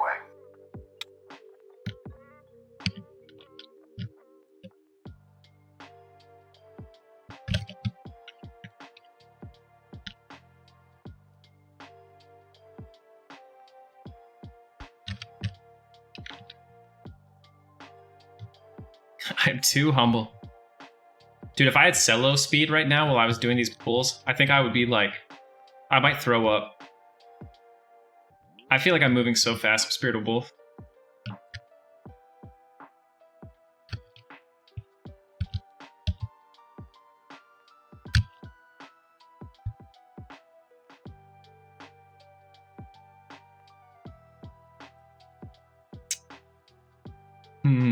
Beef Wellington, man. I see Trolley looking up this person now. I hope I'm not offended. Okay, I agree. I can see it. Corman, there's supposedly 2 3-boxers. Is there a 6-boxer that you can tell me about? JCM, I don't know, man. I thought Warrior and Rogue would be so popular. Bunch of level 4s in Kanos Hills.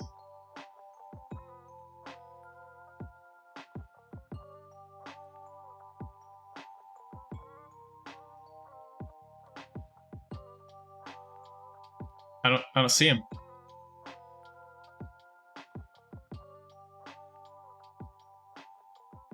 Four clerics. Oh. Okay.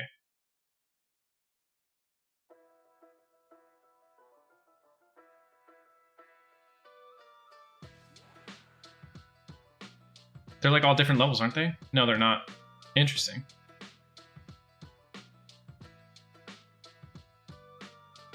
Foreman, which one is leading them around, like as they run?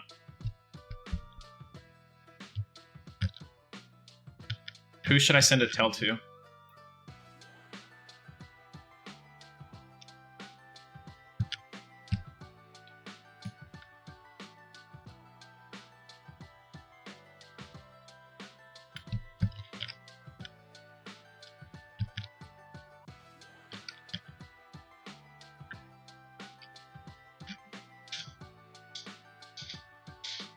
He's 6-boxing, a Shadow Knight, and 4 clerics. That might be worse than soloing.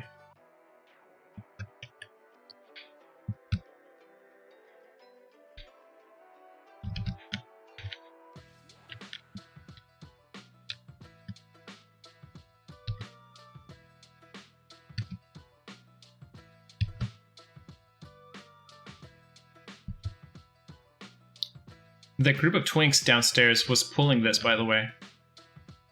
We may see them get upset shortly.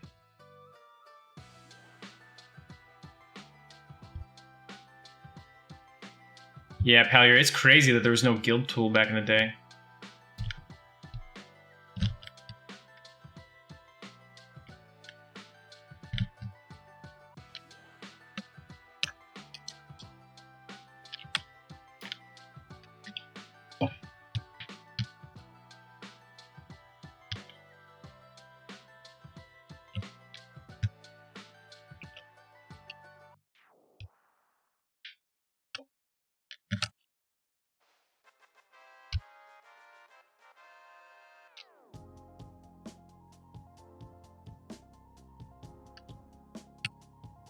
Right, well, yeah, it's like you didn't know that you were going to need something like the guild tool until you had a guild like Everquest guilds, you know?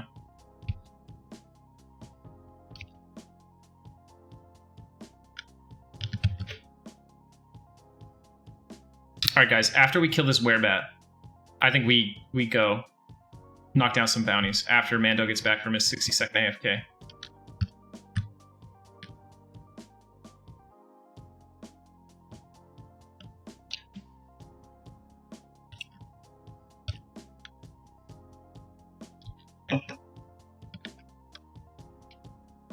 Okay, we can get your level.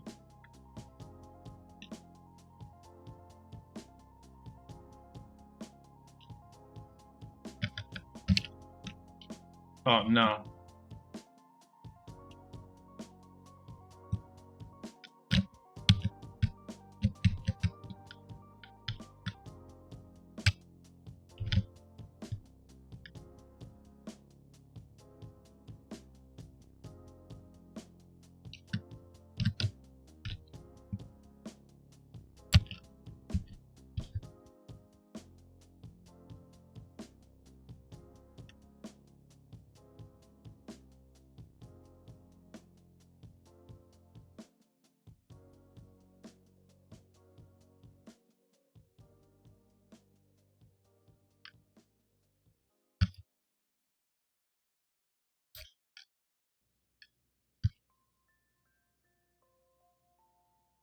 That is so clever. If your name color is also the hex code that represents your name.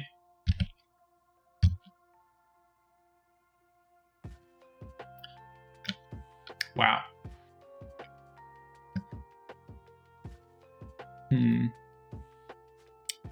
Norak, we have a pool that calls for you in here. We got a hag and a werebat.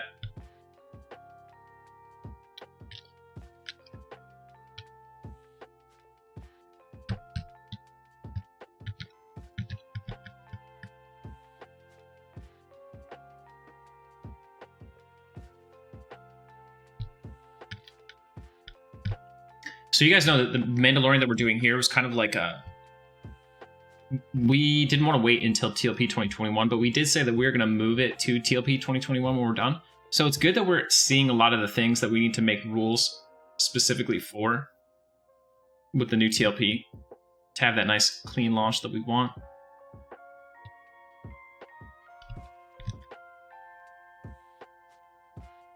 Yeah, I'm going to hit her with the 12 damage ward undead. She resisted it.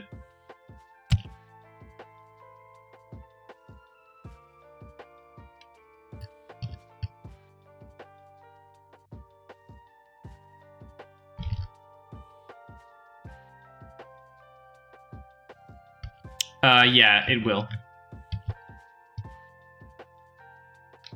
Same rules. But we'll add some rules. Liver flap, how will we fight? How will we fight DT mobs? We will fight them. And if some of us die, we die. You know? It's just the way it goes.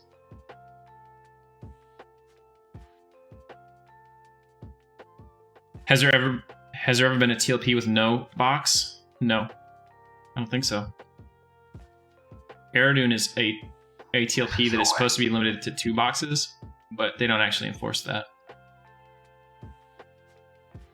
They can DA through Khazak-Thul and Interlux DT, but they can't DA through Golem DTs or Plane of Sky DTs or Yale DTs.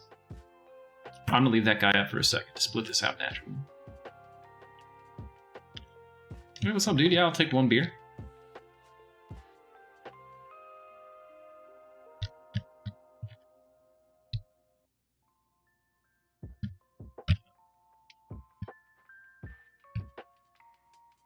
Hey, JC.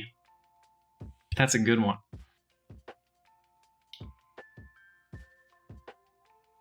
Liver flap or not. So, you know, the Mandalorian thing is really about group content here. About doing, you know, big bounty targets with a group or solo or small groups. We're really not interested in raid targets very much. Now, with the TLP one, we will try to do some raid targets because I expect we're going to have, like, you know, if we pull 100 people or over 100 people on Agnar, when we do TLP 2021, we're going to have like 250 people signed up. You know what I mean? So we could actually knock down some serious targets. There's no way that Daybreak has support. Stop lying.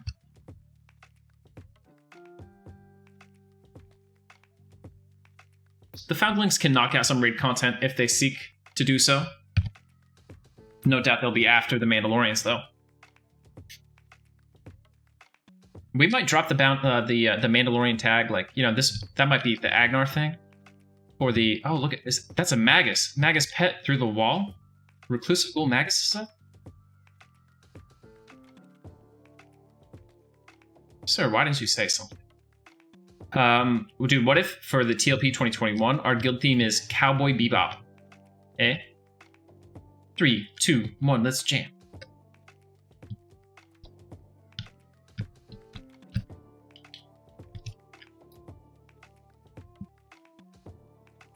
Angsty, sweaty TLP denizens furiously creating every guild name combination associated with Cowboy Bebop. Yeah, Launchpad, same rules. We'll do something to prevent OP class stacking, and we'll do something to... We'll put a firm limit on the number of boxes you can box. You know what I mean? But that'll be probably it. Alright, what do we get? That's what I'm talking about right there.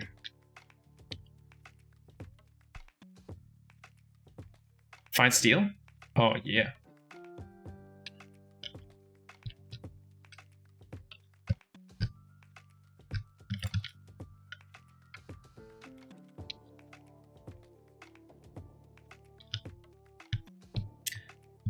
I could see the argument, Moody Bun.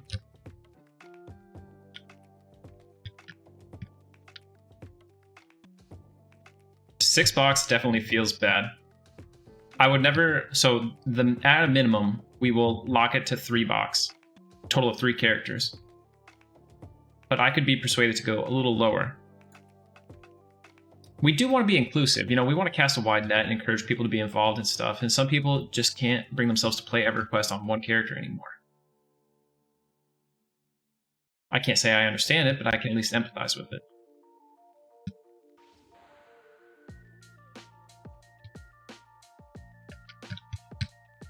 What's up, dude? You guys saw me roll across that table?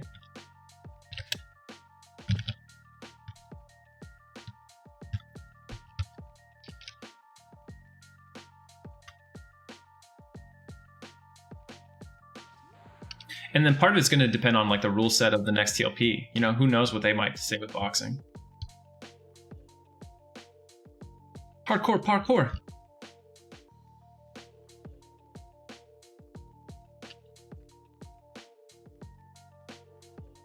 Oh gosh. Nah. Where'd this monk come from? This guy just like appear here?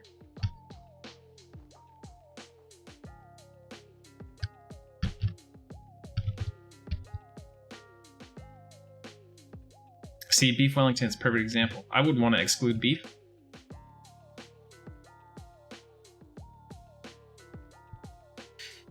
Got those DC shakes.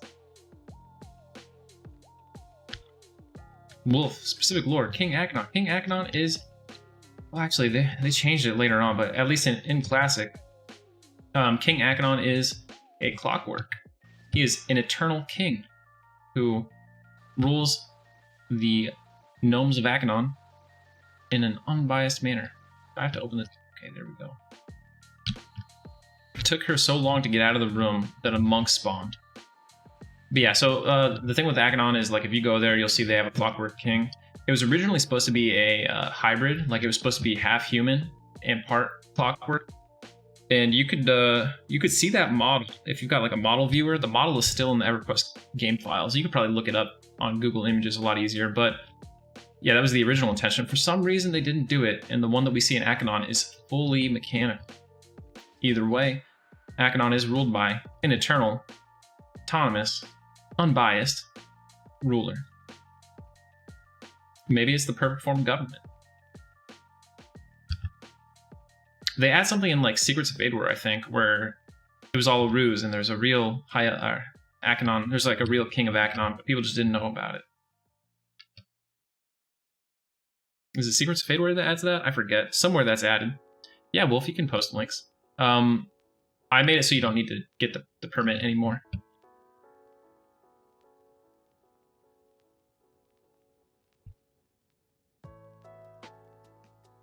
Oh, you got the picture. Yeah, look at that. He looks so cool, doesn't he? Can you believe they had that model and they didn't put it in the game?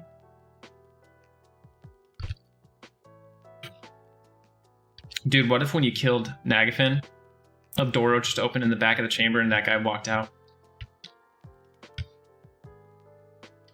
He just walks up to the players and says, "You've passed the first test," and then despawns.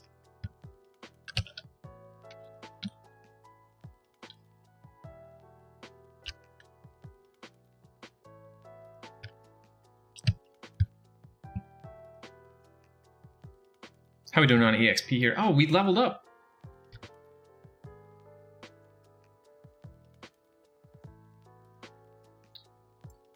Are we good to say we'll go for bounty targets after the next Undead Knight or PH spawn?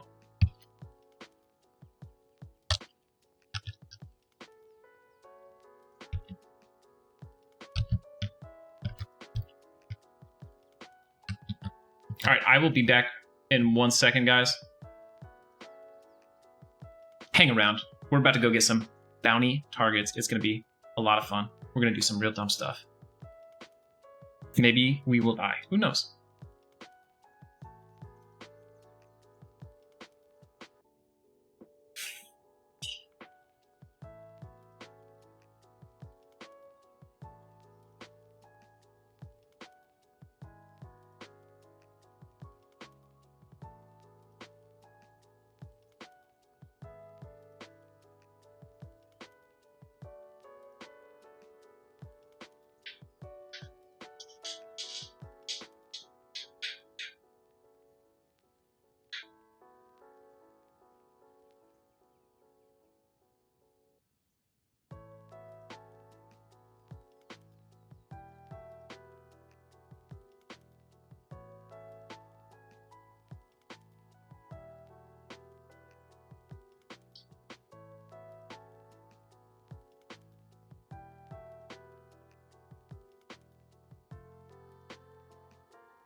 All right, I'm back.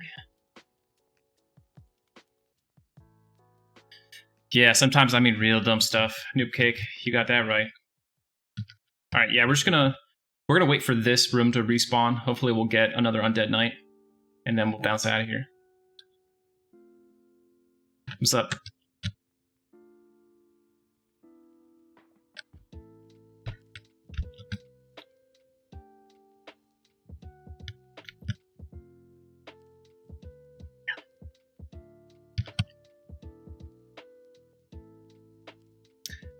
This is the first, second, fourth. This is the fourth hardcore paladin.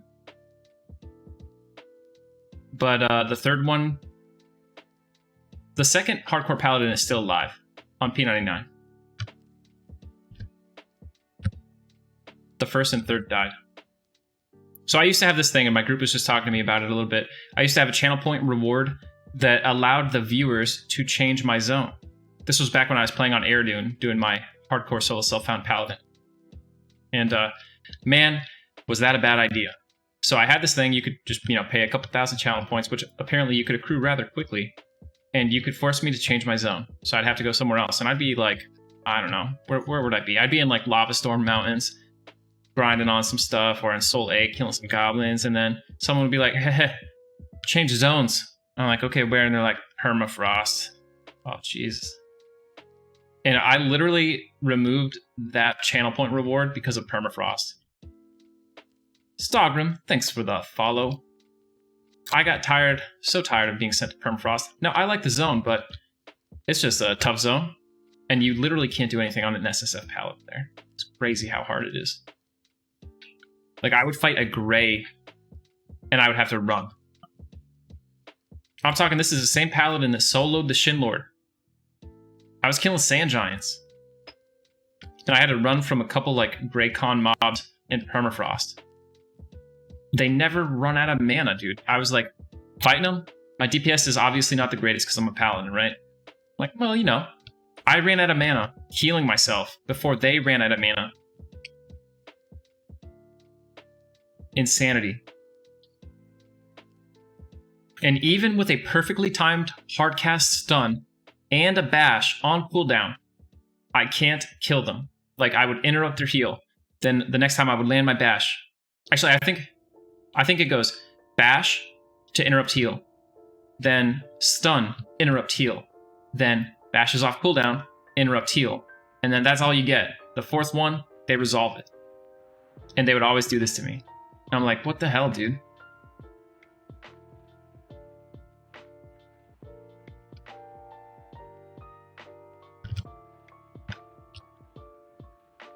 Come on, let's go.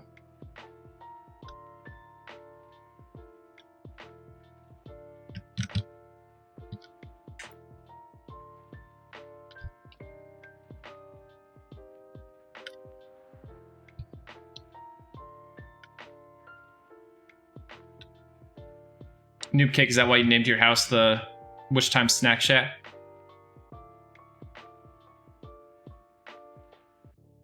Yo, I'm thinking about making one of the EQ cities, remaking it, and Valheim.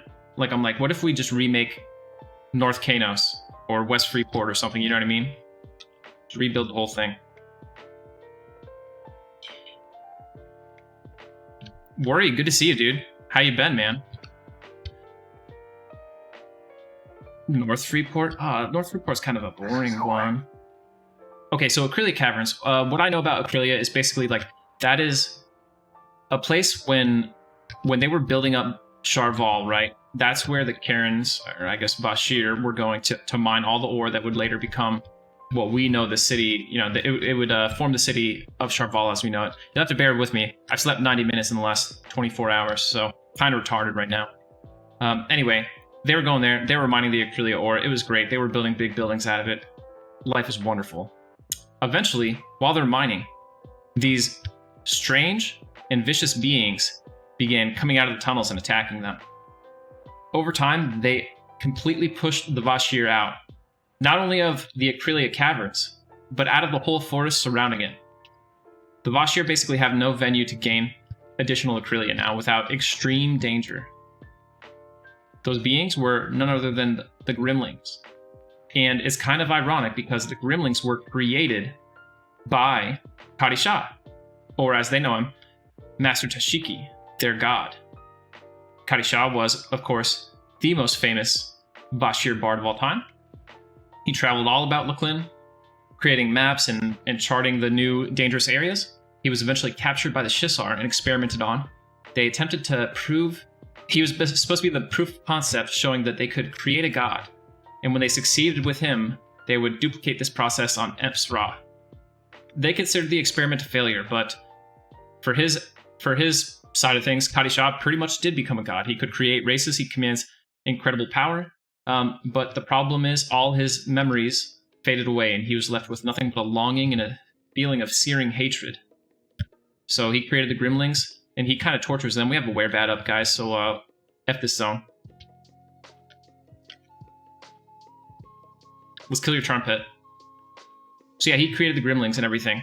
And, you know, he educates them somewhat about the world. But the Gremlings eventually find the place where Kadi Shah was experimented on. They find it, because they didn't do it in Strahd Temple. They had to do it someplace secret, contained. The Gremlings find it, and they find the writings about it. They realize the humble origins of their god. And they create a whole philosophy of self-deceit to ensure that they erase that knowledge from their minds so that Kadi Shah himself doesn't find out, because they want to shield him from the truth of his origin.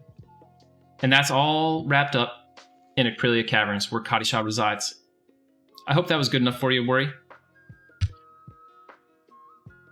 What's going on, Beef? Ars Frags, why do I know so much about Everquest? Because I do not spend my time wisely.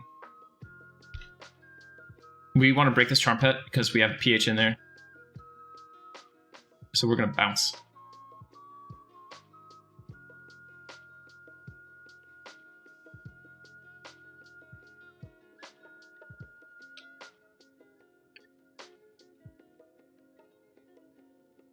How'd we get this werebat?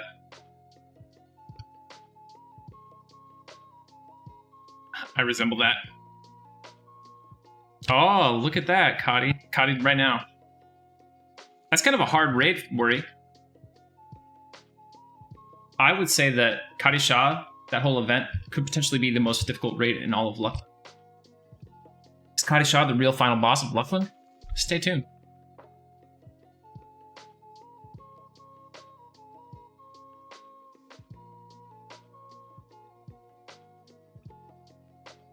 Yeah, so we're going to origin out. Where we're going to go is Toxulia Forest.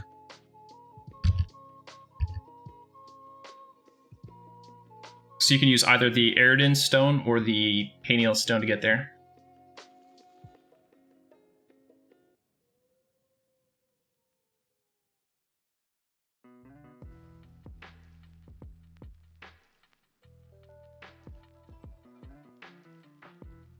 Arth, what class are you?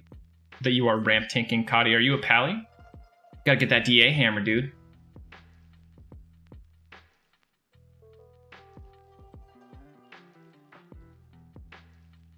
Some fresh Diet Coke.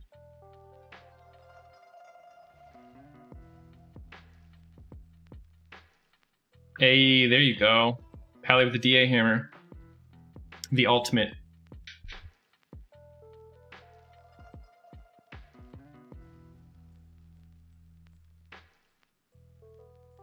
Oh my goodness. I just learned that there's water here.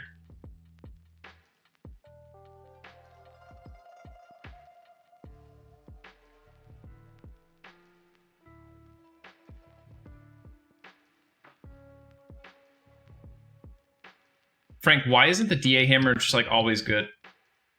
Isn't it like for the rest of the time always good to just have DA in your pocket like that? You could proc it.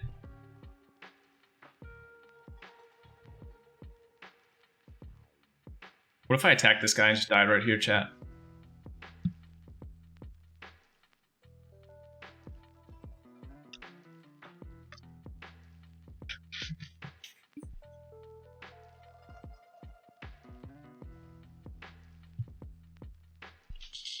Charlie, which POK stone are you going to use? Tox, or are you using Aridun or Peniel?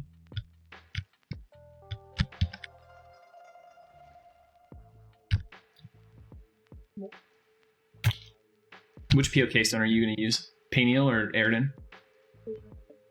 Either one works. I just want to take the same one as you.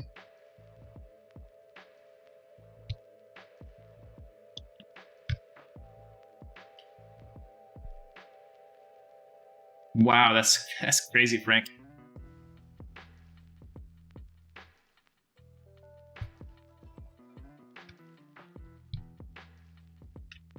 Big Ghastly out there, still living. What level's Ghastly at?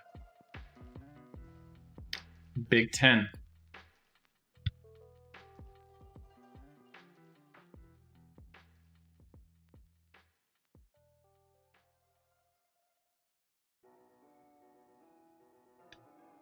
Oh yeah, that's a good point, Frank. I understand.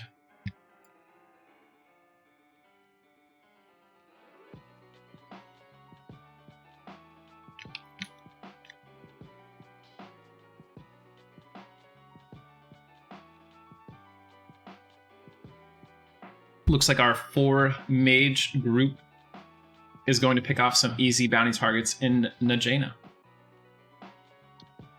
They wouldn't naturally be easy, but when you have 4 mages and enchanter and cleric, they're easy.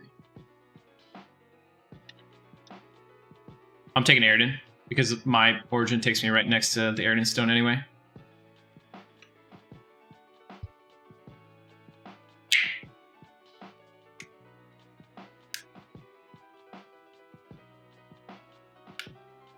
No, first we're going to the zone that used to be Kira Island.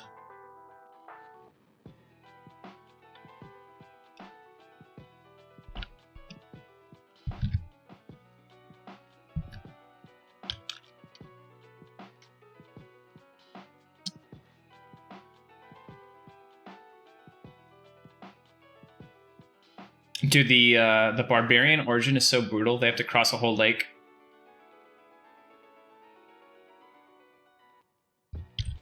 Is anyone here besides us? No. Good.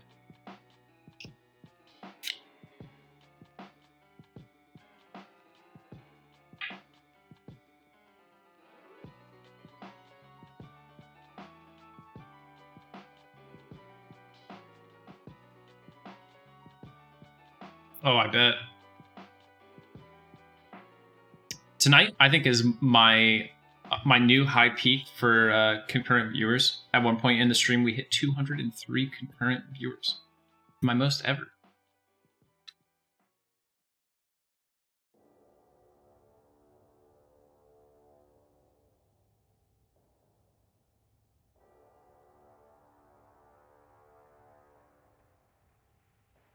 Worry dozens of people. It's like we don't even keep track, really. Like, they die, they delete, we keep rolling. In my group, no one has died yet. My little 6-man.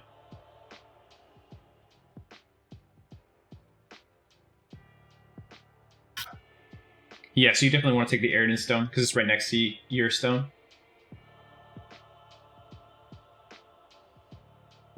Cash, no word from Twitch yet. But since we submitted, my stats only get better and better every day. When I started today, before I started the stream up, my average was 104 for the last 30 days. The requirement to submit an application is 75.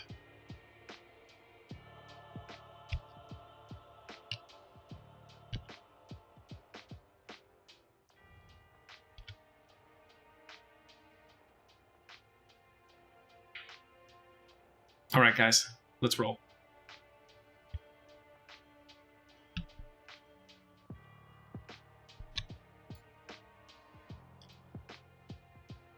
I hope I'll be accepted, Cash. I really don't see a good reason why I wouldn't at this point. I don't know. Frank, what's your take? You would know better than us. Is this the one? What I'll say is I think the longer it takes them to answer, the better right now, because as long as the stream stats keep getting better, you know what I mean? They look at the stats like when they go to review it, and then you get the message. It's not like they review it and then they wait 10 weeks to send me the results. So if they take 2 weeks or 10 weeks or 12 weeks, that's when they look at it, not when I submit the application.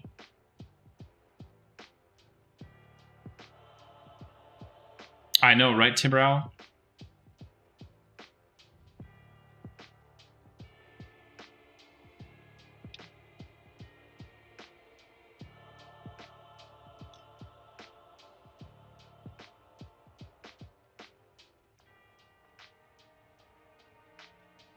Okay, so I think we have 3 targets in here. I forget if Lord Gongo is a target or not, but we definitely have Shazda Assad. And we have, like, Kanza. Okay, so it's just Kanza and Shazda Assad.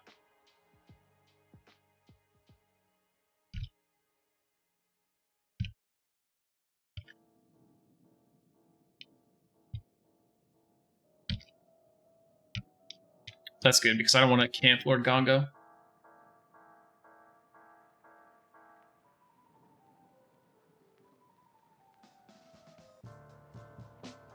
Oh my gosh, new cake, for real.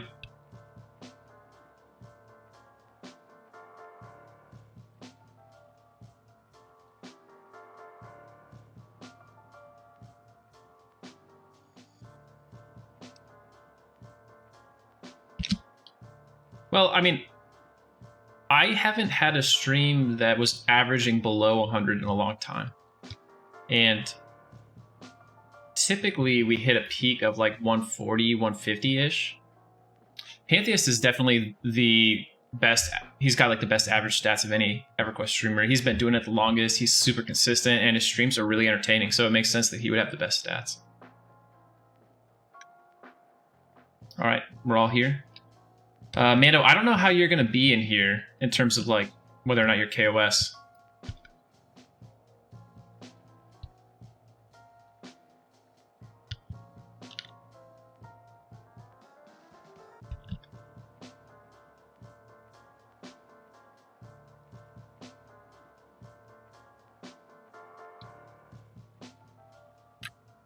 Who all is KOS?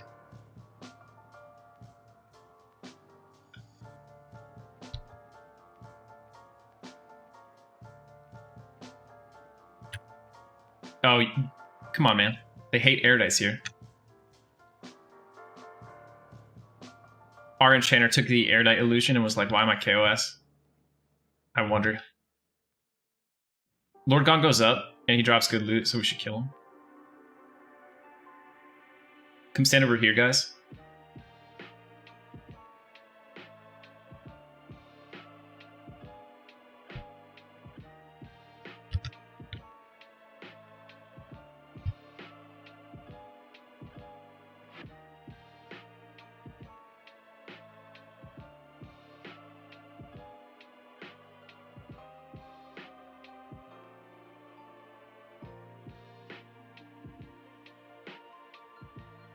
I'm rooted, by the way.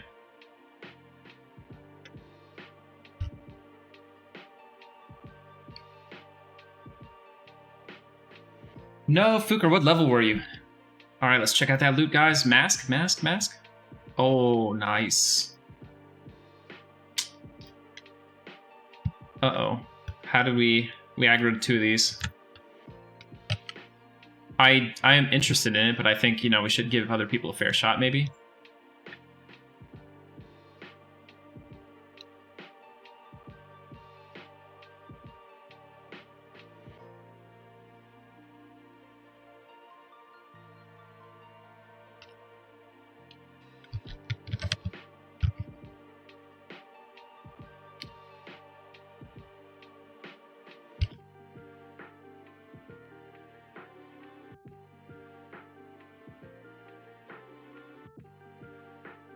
Oh, we charmed it. Nice.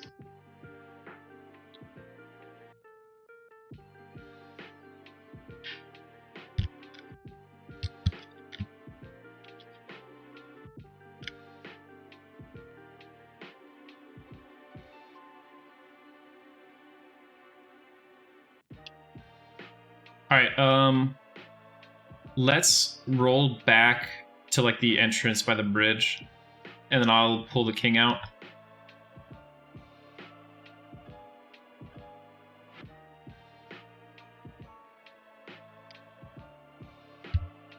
Don't get a pet break. I think this is Kanza's PH right here. Down here should be Mogram. I'm coming back.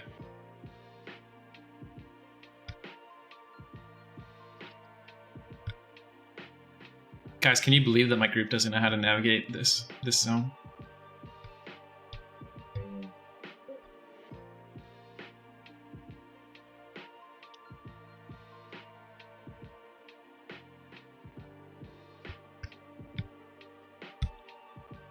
Alright, so I'm going to pull him here. You guys just hang out right here.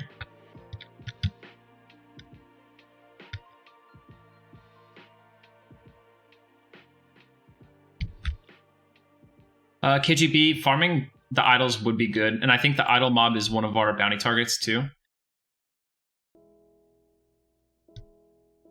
Now, as to whether or not we'll actually do that, who knows? But it would at least be smart.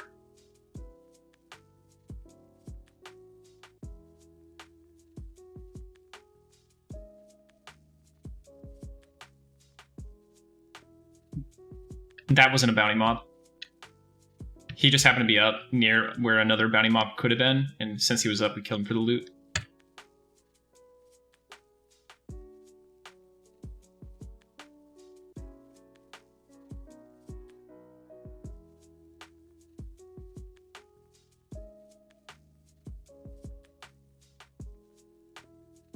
Here comes the king.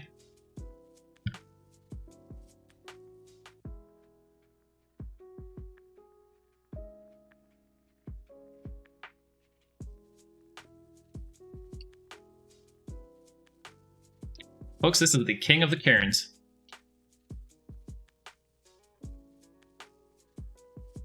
Senator Bobby, there is a taunt. There is a way to creatively use taunt to pull mobs solo. I used that creative method.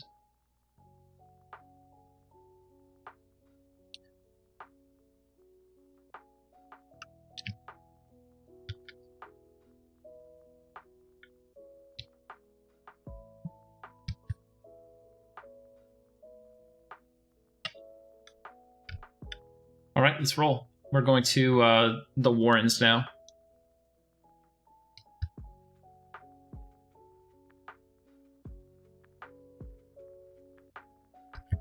I got a screenshot.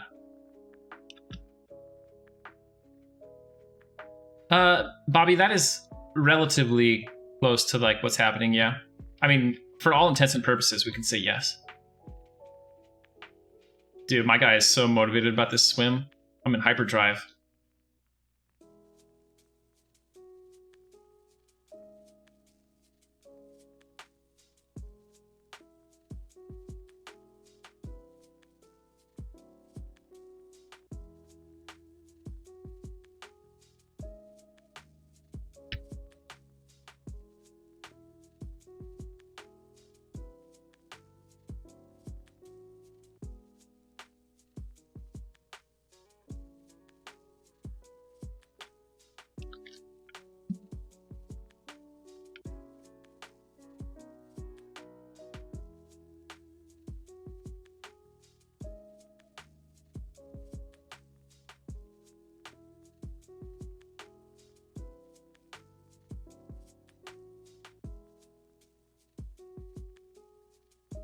Shazda Assad was 230 bounty points.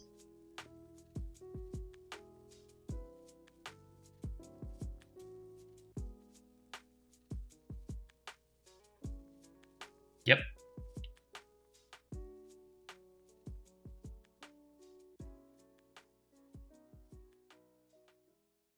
Yep.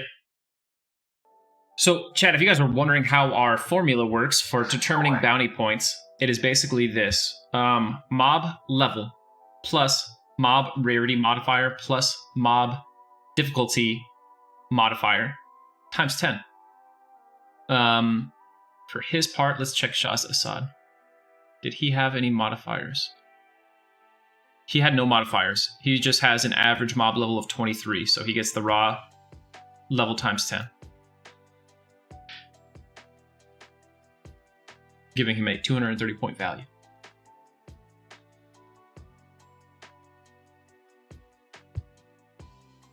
It shouldn't be necessary, but it could be prudent to IVU.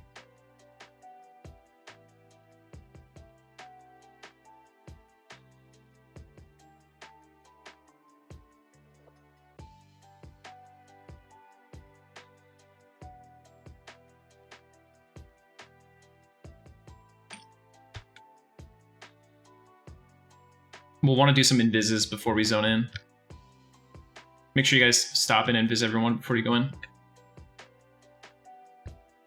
So that way we don't have to deal with a bunch of Grey Con kobolds.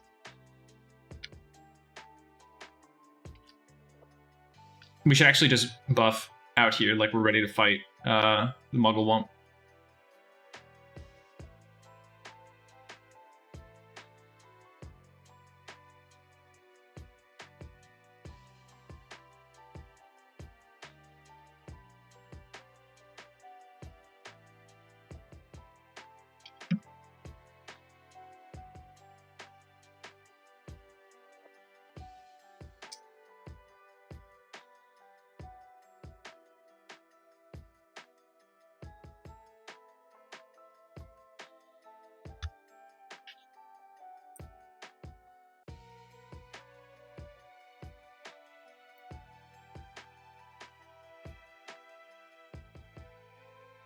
Charlie, I like your surname.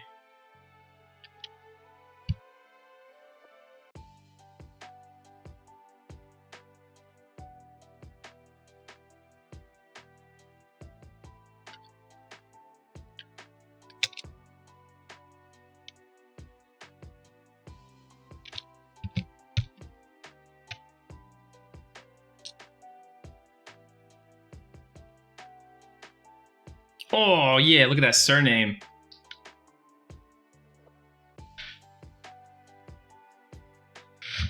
I didn't think it would work. The double caps?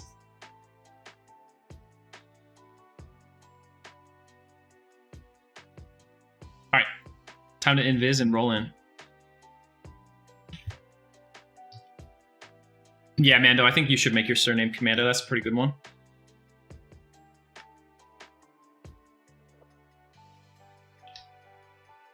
Hey, Gwath, I'm glad that you are enjoying the content. I'm glad you finally stepped out of that lurker box and decided to hit up the chat. That's awesome. That's exactly what I'm going for. Chinchilla, you didn't realize I was streaming?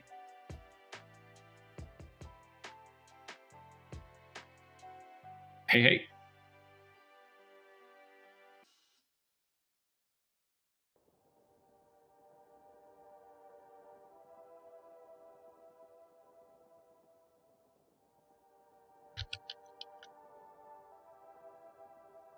Too drunk to be silent? That's funny, dude. Yo, Medusa, what's going on, dude? Alright, let's roll in, guys.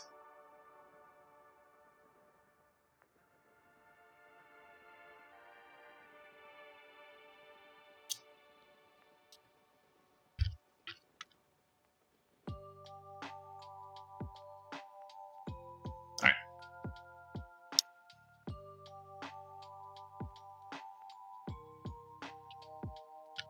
We're coming around the left side here, and we're going to go down this path. Having levitate feels so nice. Longhouse, I'm glad that you are having a good time, dude. I'm having a great time too.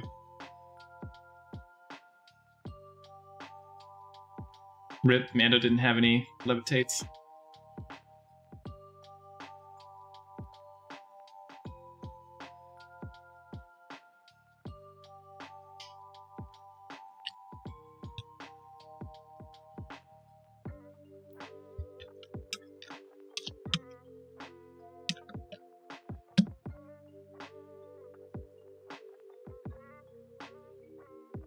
Oh yeah, you've got the Ixar swimming.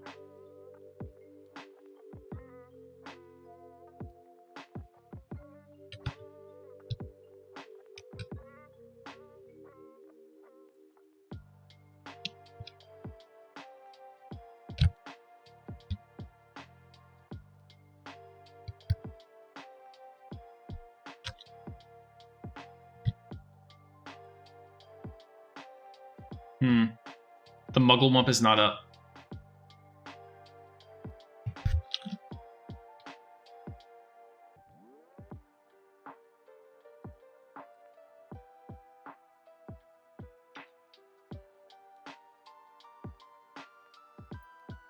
These guys should all be gray. I'm sure you'll be fine. The Ice Bomb, thanks for the follow. JCMTG, thanks for the follow. And Vul, thanks for the follow.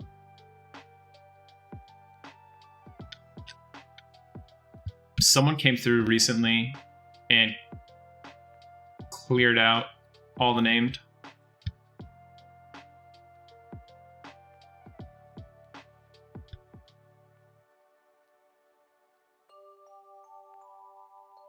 What's going on, J Twig?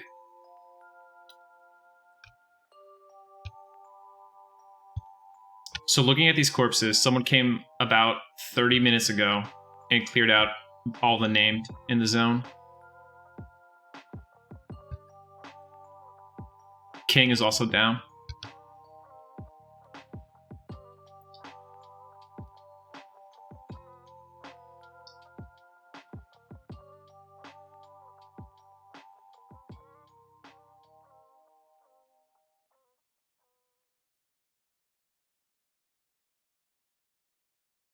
Oh, it's our 4 Mage Box friends. Thornton's group came through and cleared this out literally 20 minutes ago.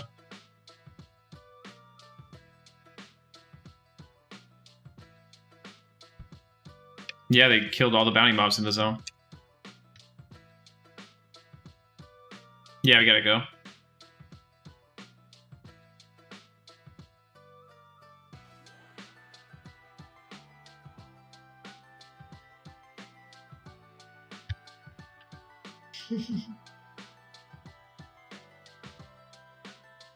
Oh, nice. Evac.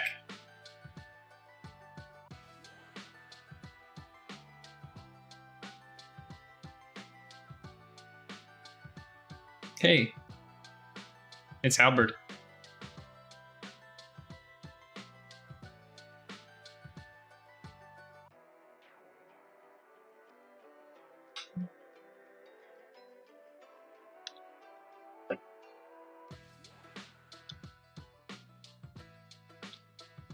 This is good. It's faster than origining for some of us.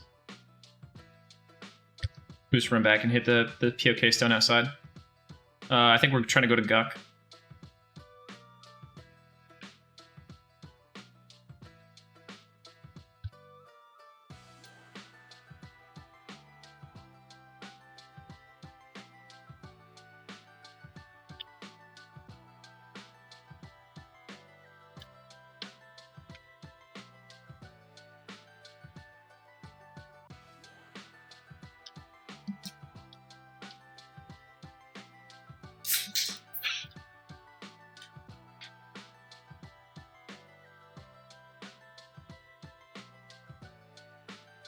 How's it going, Halberts?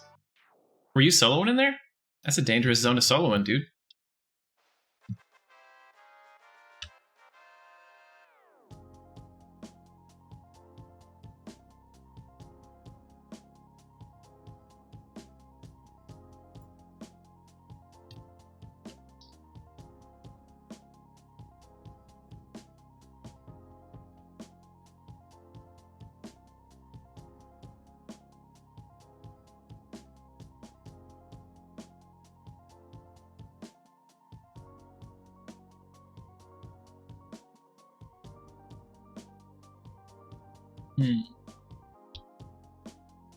Yep, just running east. Hey, Ellie, thank you so much.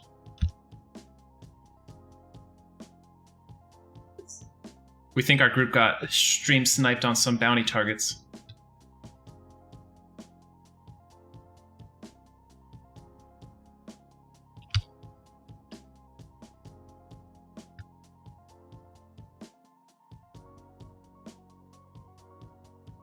True, we should be able to.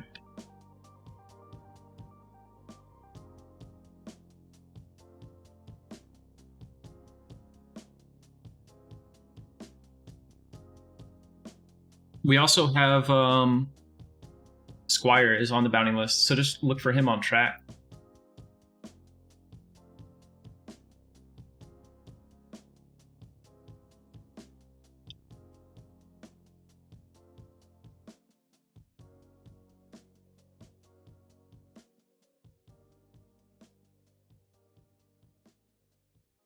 Getting those swim skill ups, let's go.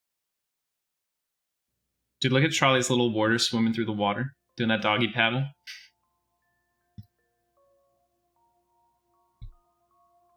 Yeah, that's true, Osiris. I mean, it might be worth like actually camping it for a little bit. He's not terribly rare. I think Keebs' group was in here. They might still be. Gavlin, the Germ, with the Prime sub. Thank you so much, Gavlin. Alright, we got this zone to ourselves. We're looking for the Squire, and we are looking for the Shin Lord.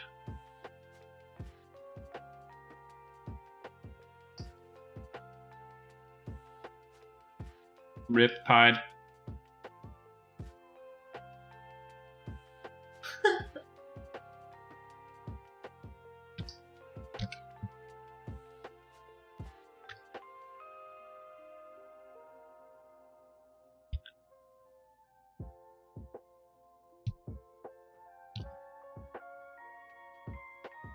Worry, thank you so much for that sub. Appreciate it. Ryan, you're not going to catch me. Get hit like Bobby with that delete the VOD.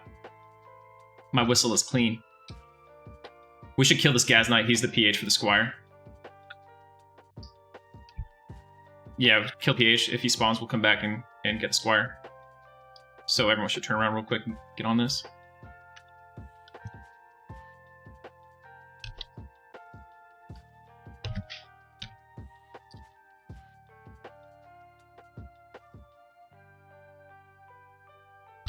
Yeah, I saw Pied fall. I was like, we'll blame Charlie for that. Okay, Ellie, so they might be up too. I mean, the gear in here is so good too, you know? Alright, let's continue on to Shin Lord now.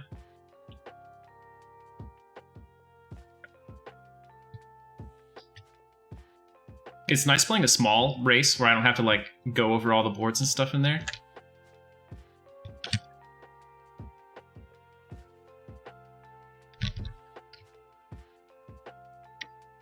Frank, I did not know that.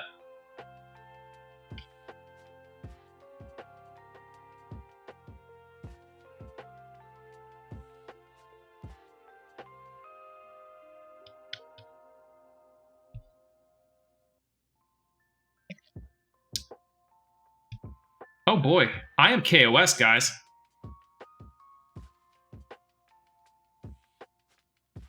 These guys are threateningly to me.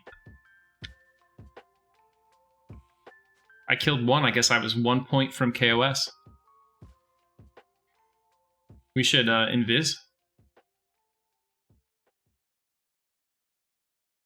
Cash. That one mob that we killed was the Squire PH.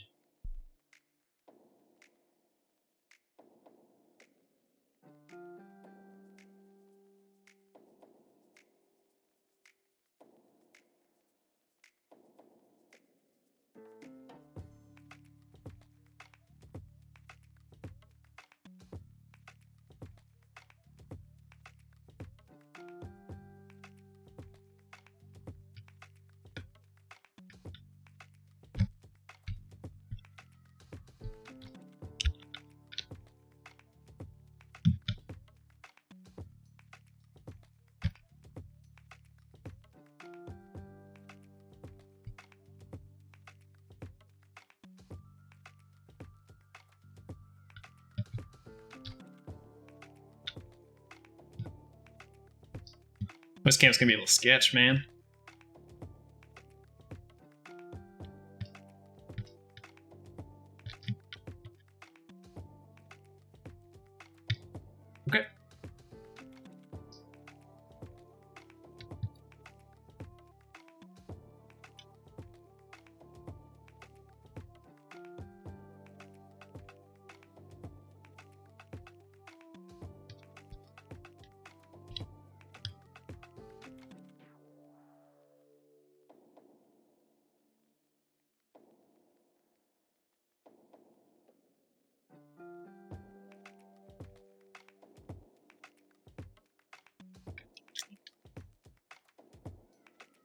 You just charming this one?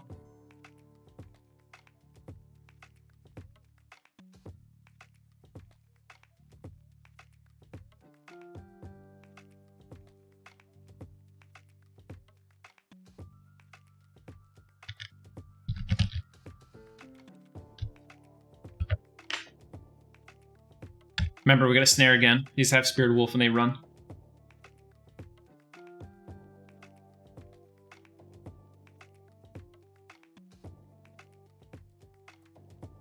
We get spoiled doing that unrest route.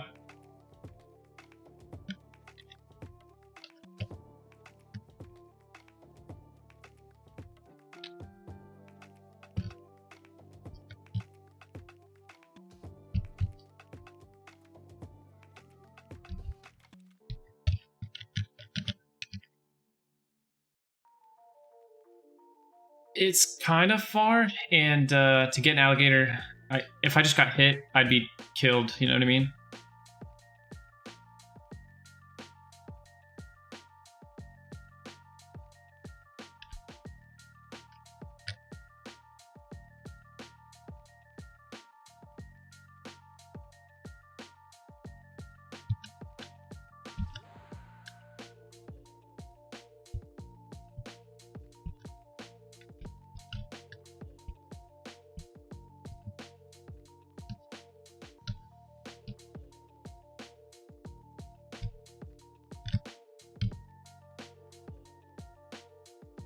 Hey, Secrets, welcome to the guild.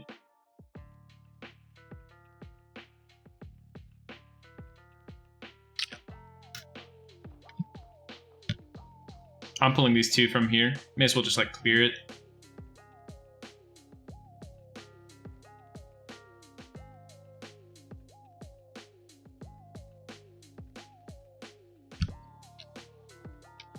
And Wrecked, you didn't like my my short guy privilege there. Wall hack.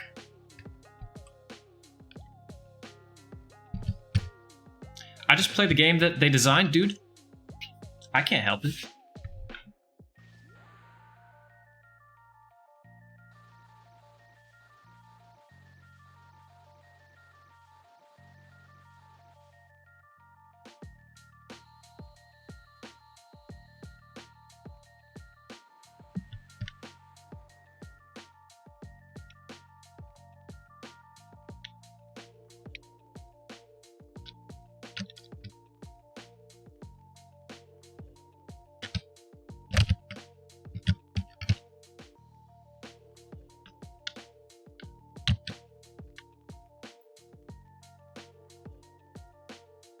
Katerin, which developer were you? Would I recognize your name by chance?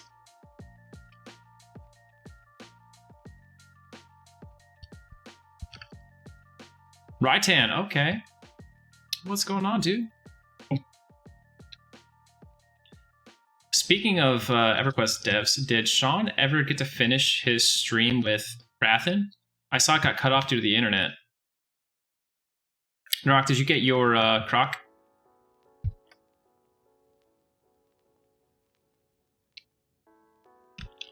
Hopefully they reschedule that. I want to continue watching. All right, let's move in, guys.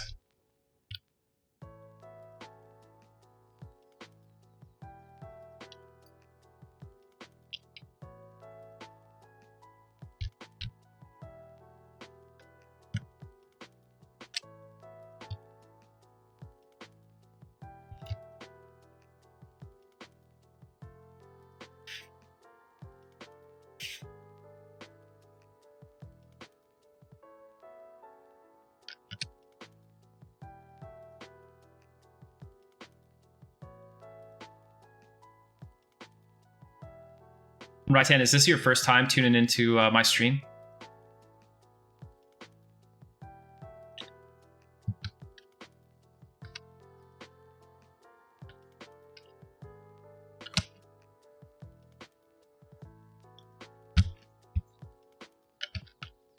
Oh, well.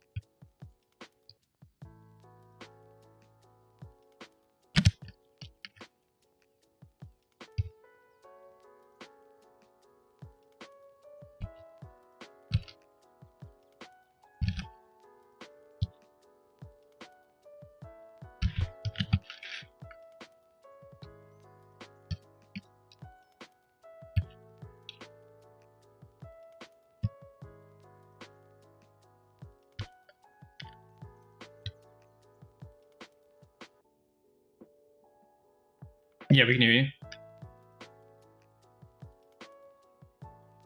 Our druid may be crashing.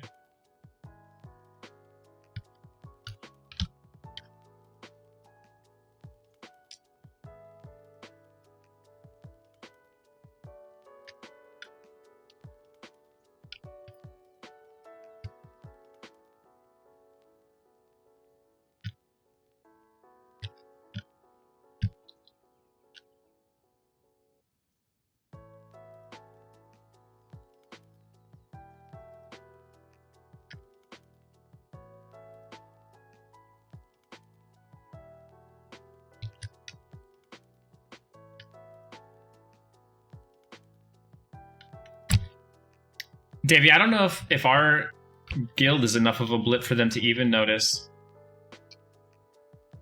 34 online right now. Today we had a peak active concurrent of, I want to say, like 60 something, which was a 33% increase in the total number of players, or rather, we represented 33% of the server population.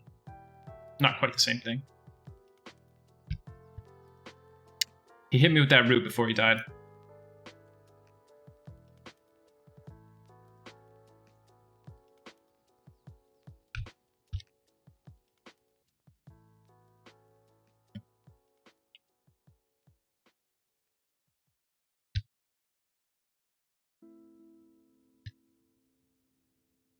I love doing that thing when you get spin stun, you just hold down left click and your character just does a little spin in place. Like, check out my outfit, dude. Token, today there was a point when it was 180. It's probably less right now. 155 right now. But yeah, it was 180 and we had like over 60 people on, so. Davey or deals, local lore, okay. Take my headphones off for this. So, local lore, Guk was originally inhabited by the trolls, the same trolls that now occupy Grob. This was their original home once they united into a single troll tribe. But basically, let's go all the way back, okay? So, the trolls were a series of disparate tribes. They were largely abandoned by Khazak Thul, and so they were looking for a god or someone to look out for them, right? One of their shamans came into contact with Inaruk, because Inaruk's always up to something. Inaruk sends a prophecy down to this guy, and the shaman, in his own blood, writes the prophecy on this stone. The stone becomes known as the Grozmok stone, and this prophecy says that there will come a great trollish warlord, and he will unite all trollish peoples. Oh god, that thing is gonna kick my ass. Anyway, he's gonna unite all the trolls. Is what the thing says. He'll be the best fighter and everything. You know, all the things that trolls care about. So, forever after that time, trolls fought to control that stone, the Grozmok stone, because owning the stone was kind of like seen as the symbol that you were the prophesized warlord. Eventually, Warlord Yakesha came to win, and he was seen as the prophesized troll. He united all the trollish tribes into one, except for one group that wouldn't join him, the Broken Skull tribe. They lived off of Antonica on an island. So they controlled all of Guk, they enslaved the Froglocks, and life was mostly good. But lacking an enemy to physically fight, Warlord Yakesha became increasingly paranoid and hid away down in the depths of Guk. Eventually, the trolls from Broken Skull Rock managed to sneak in and steal the Grozmok stone. And in the chaos and confusion that erupted, the Froglocks chose this was their opportune time to rise up. So, Pop Torthagalum, a young Froglock hero, led his enslaved Froglock brethren to fight against the trolls, forcing them out. And after all was said and done, he had acquired the short sword of the Warlord Yakesha. So, seeming to imply that he defeated the great prophesized warlord of the trolls in combat. A great honor for him, and naturally a shame for the warlord. As to the warlord, he wasn't really seen after that, so who knows what happened to him. But eventually, a trollish shaman delved into Guk again, attacking the Froglocks, and when she was finally overwhelmed and on the verge of death, she called out to Inaruk not to save her, but instead to curse her opponents, and he did. He reached down and opened up Inaruk's cauldron and stole the souls of all those present, including that troll. When he did this, he also imposed the curse of undeath upon the Froglocks, creating the Froglock ghouls. Now their goal is to get out of Guck and destroy Norath, or control Norath, whatever it is bad guys want to do these days. So if you go into Lower Guck, you can see they have some enslaved live-side Guck dudes mining away. That's why. They're trying to get out, because the live-side Froglocks block all other exits, and they haven't been able to break a stalemate so far. Now that said, most tragically of all with this is that if you find the leader of this ghoulish army of Froglocks, it's said that he wields that famous blade, none other than the short sword of the warlord Yakesha, seeming to imply that it is the great Froglock hero Hoptorthagalum who has now been cursed and leads the undead armies to destroy his own people. There you have it, the local lore for Guck. Hope you enjoyed it, Dave.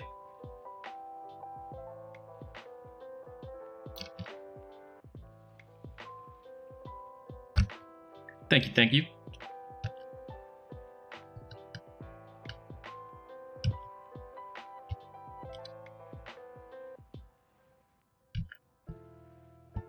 I'm rooted. I'm not just sitting for no reason, guys. Just so you know. Come on, root, break.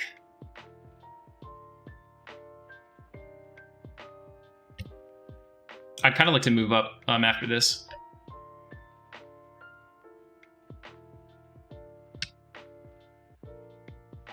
Can I get a fresh Spirit Wolf, please?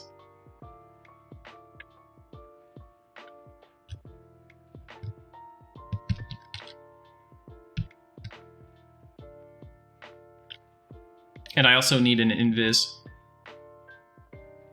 Grodak, I started playing EQ in 1999. I know this off the cuff because I really like Froglocks, I guess, and I haven't ever dedicated my time to something more useful. Frank, with that Najena lore. Dude, I need to know more about Najena. That zone sucks. I don't know a lot about it. I try to avoid it. There's something fishy going on, though, with Najena siding with one of the royal family members, hence the visiting priestess that you can find in Najena. But yeah, she leads a school of seemingly rogue and or outcast magicians. Simba, thanks for the follow. It could in 1999 wrecked, but on TLP servers you can cast it wherever you want. Hey dude, I'm gonna taunt you. Thanks, dude. Oh no, say why?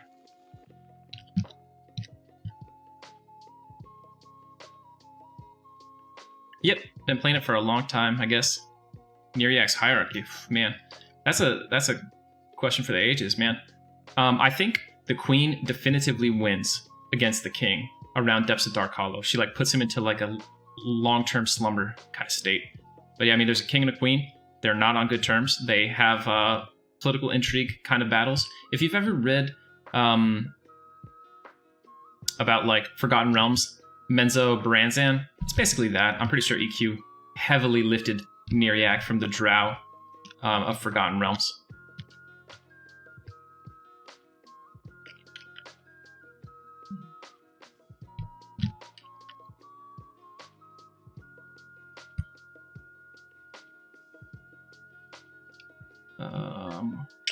Can I get him from here? Well, this could be like disastrously bad. I need to get an invis because if it goes poorly, we'll die. Thanks, Vinny. You know, I'm always trying to show off my parkour.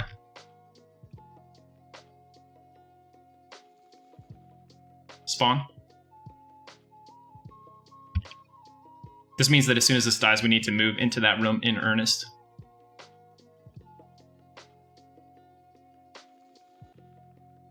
Oh, good. I haven't messed around in Call of Forsaken, so I don't know about that. You wish to know everything about the gnome pirates.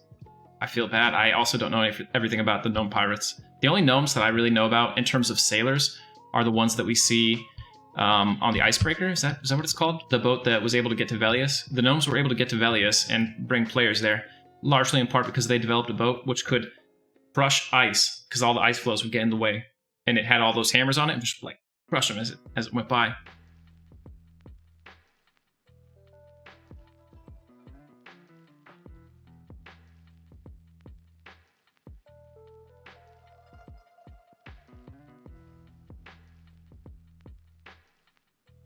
Alright, let's move in. Okay. I need an invis stat. Please.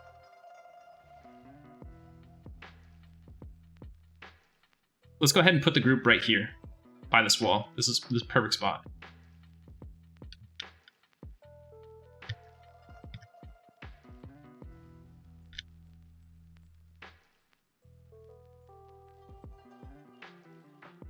I made it around that corner, which was just enough to break line of sight there, guys. Otherwise, I would have had all three.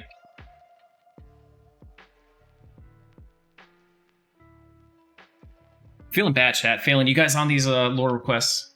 Where did this blue? What is... Oh, is that our charm pet break?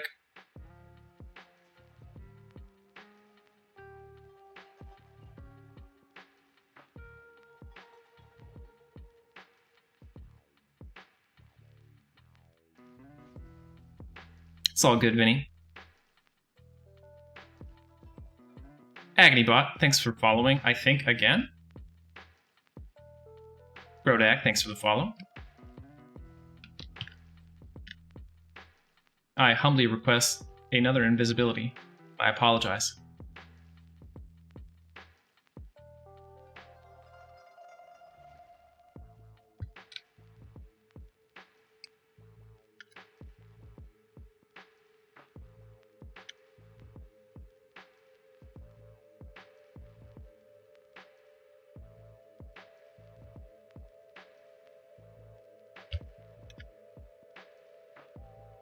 Dude, taunt pulling this whole camp is such a game changer versus green.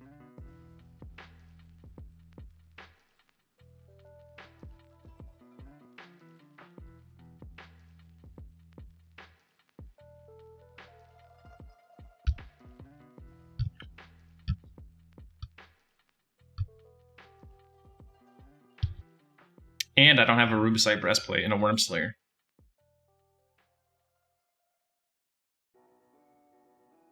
Frank, taunt pulling does not work on P99. Isn't that crazy?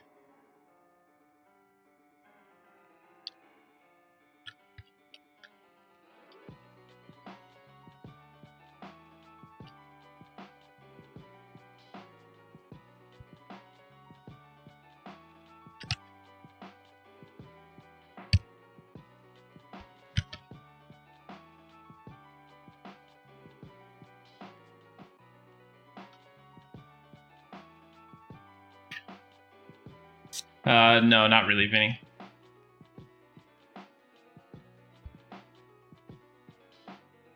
Pet pulling is its whole own can of worms.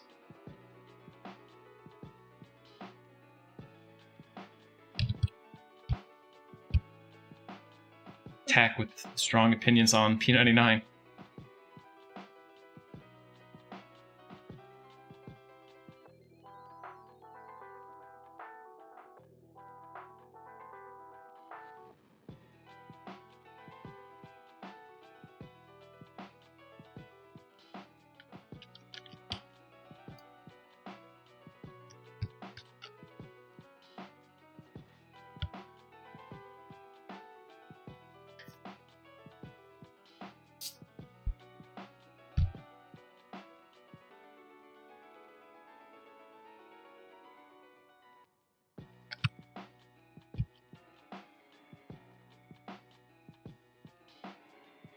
Agonybot, they nerfed it, dude. You can no longer bandage in combat on P99. Can you believe it? Do you guys remember what the respawn time is in this zone off the top? No, it's not 6 in it. Shut up. No, it's like 19, dude.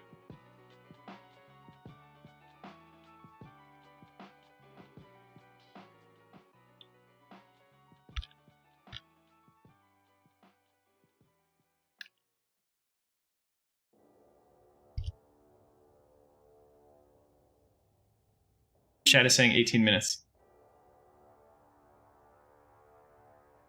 So chat, you guys got to understand too that TLP servers have a global increased respawn rate to help balance the increased population they boast.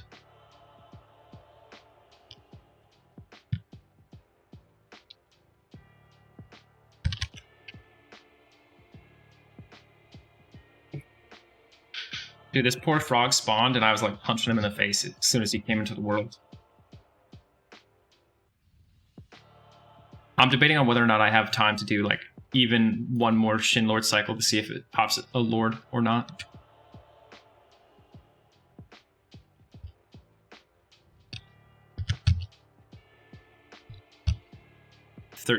You're saying 13.8? Okay, I'll do one more spawn and then I gotta go for the night.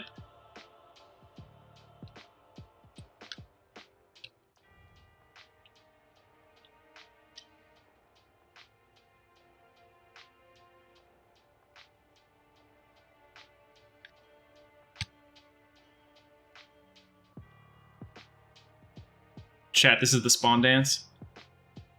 This is how you make the rare spawn.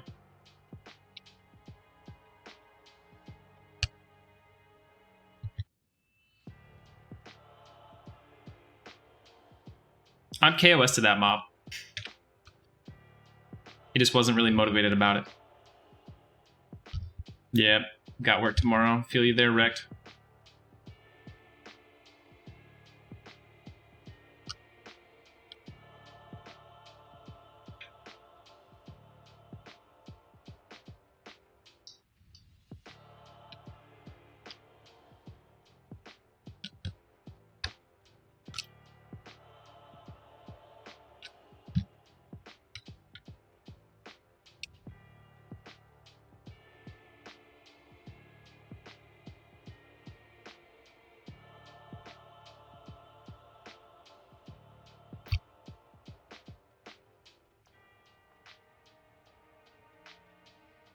Vinny, specific lore, souls, row.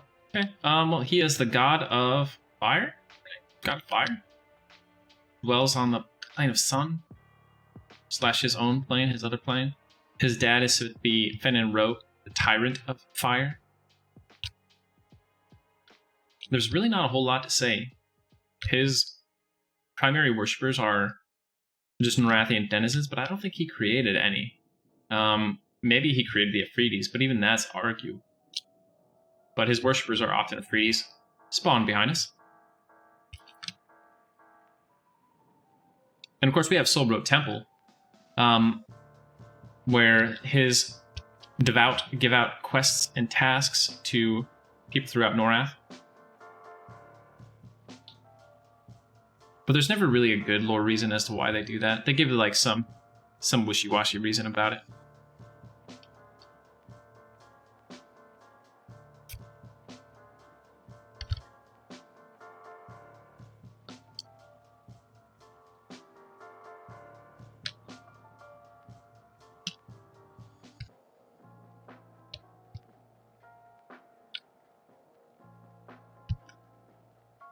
You said how many minutes till spawn? 9 minutes, okay.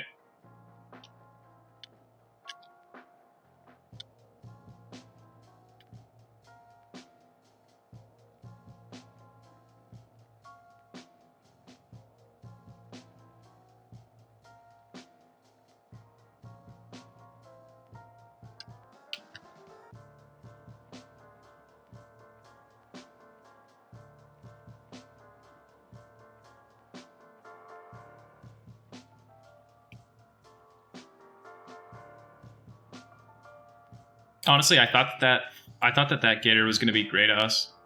I'm surprised to see his green.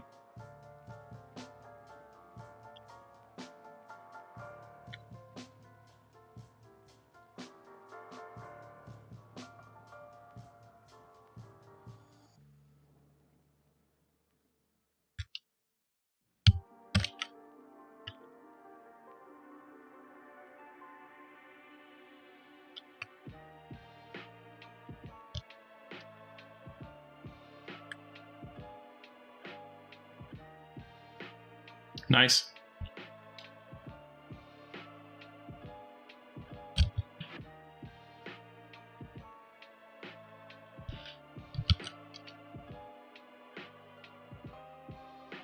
Hey, it looks like the mage crew is going to attempt to do Lord Picklaw and the Mold Master.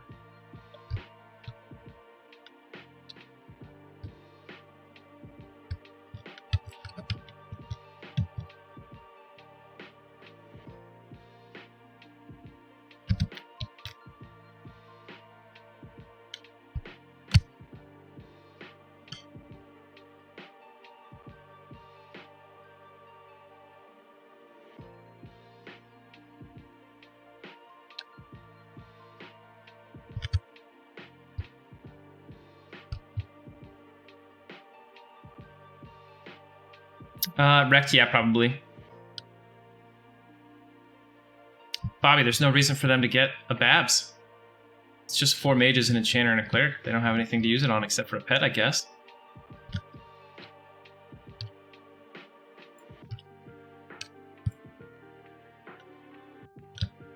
They'd have to sell it to someone in the guild.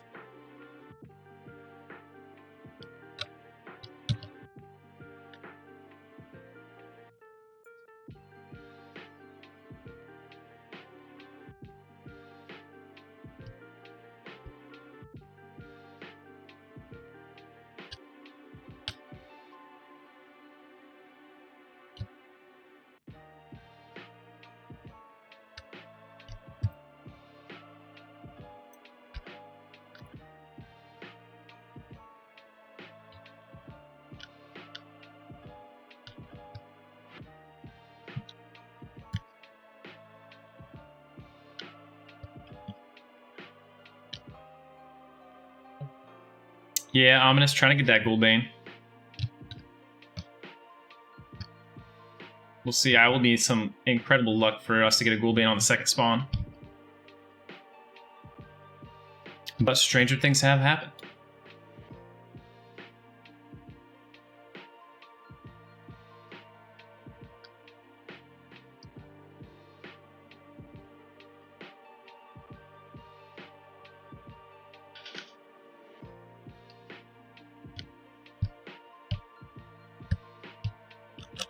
What's time on spawn?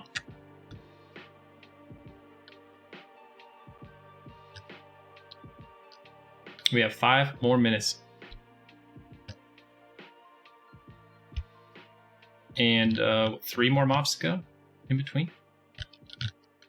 That's true, Slazik. It could not possibly, I hope. Karana, it's not a challenge. But I really hope it's not going to be as bad as your Jeldoran look. I mean, we would just give up.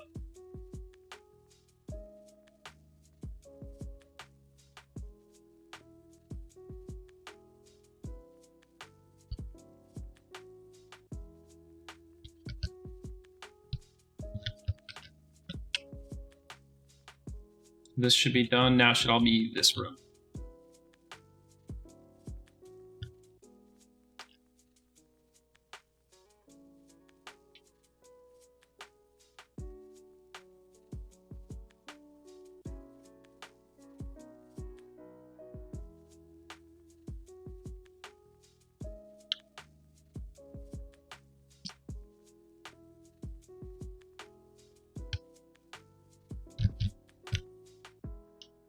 It'd be cool just to see him spawn. Just like, even a bracer would be good.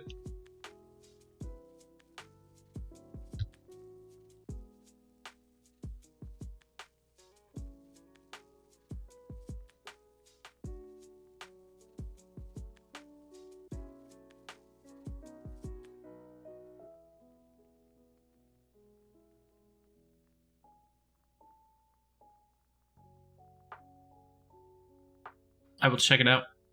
Noob cake. Dang, that looks crazy.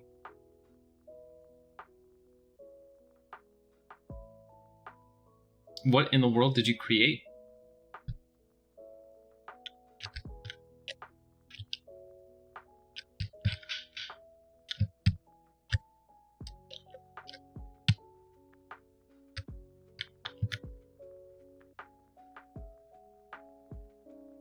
Oh, Curticus, here is your Raz the Rat Misk. Throwing those points away. Just flexing. That's one big hammer, Noob Cake. See, there's a spawn here, and a spawn here, and a spawn here.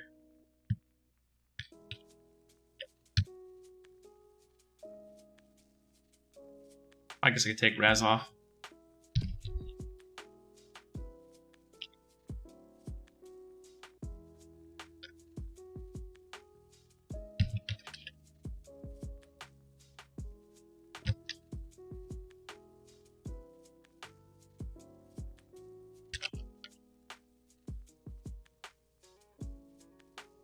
Stag Breaker. I feel like you had to kill many deer to get it.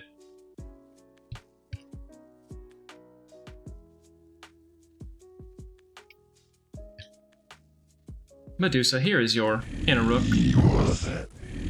And you're a free Lord John at the same time.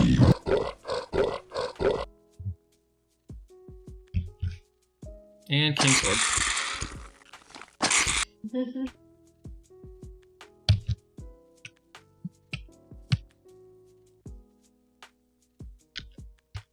Dude, our DPS was so bad on that frog. High-tech hippie with another King's Orb. Here you go. I've always wondered why we see evil eyes in Guk, specifically lower Guk. And with the live side frogs too, like the good guys. What is he doing there? Evil is in his name.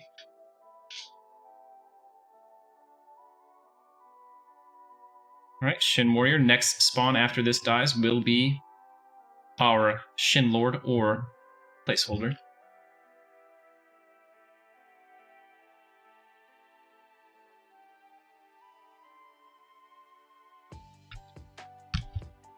My favorite piece of EQ memorabilia that I own. Charlie, I think, bought me a concept art of the Shissar. Did that, or my Luckland poster behind me are probably my two favorites.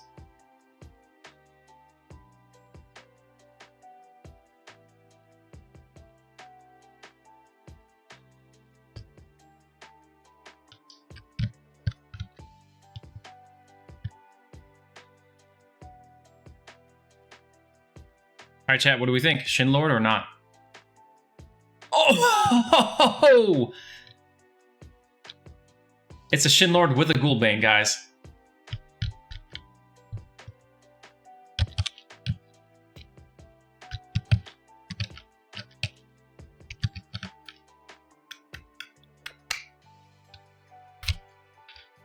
They do.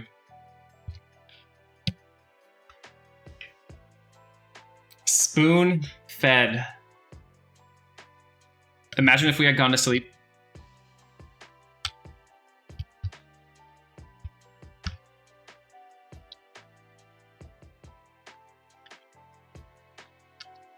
It's all ogre, boys. Yeah, wow. There's his lay on hands. We gotta get him off the enchanter.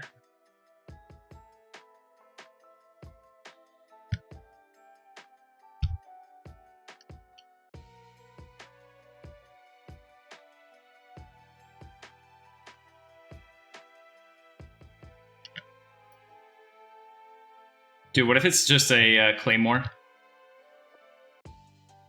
A two-handed sword.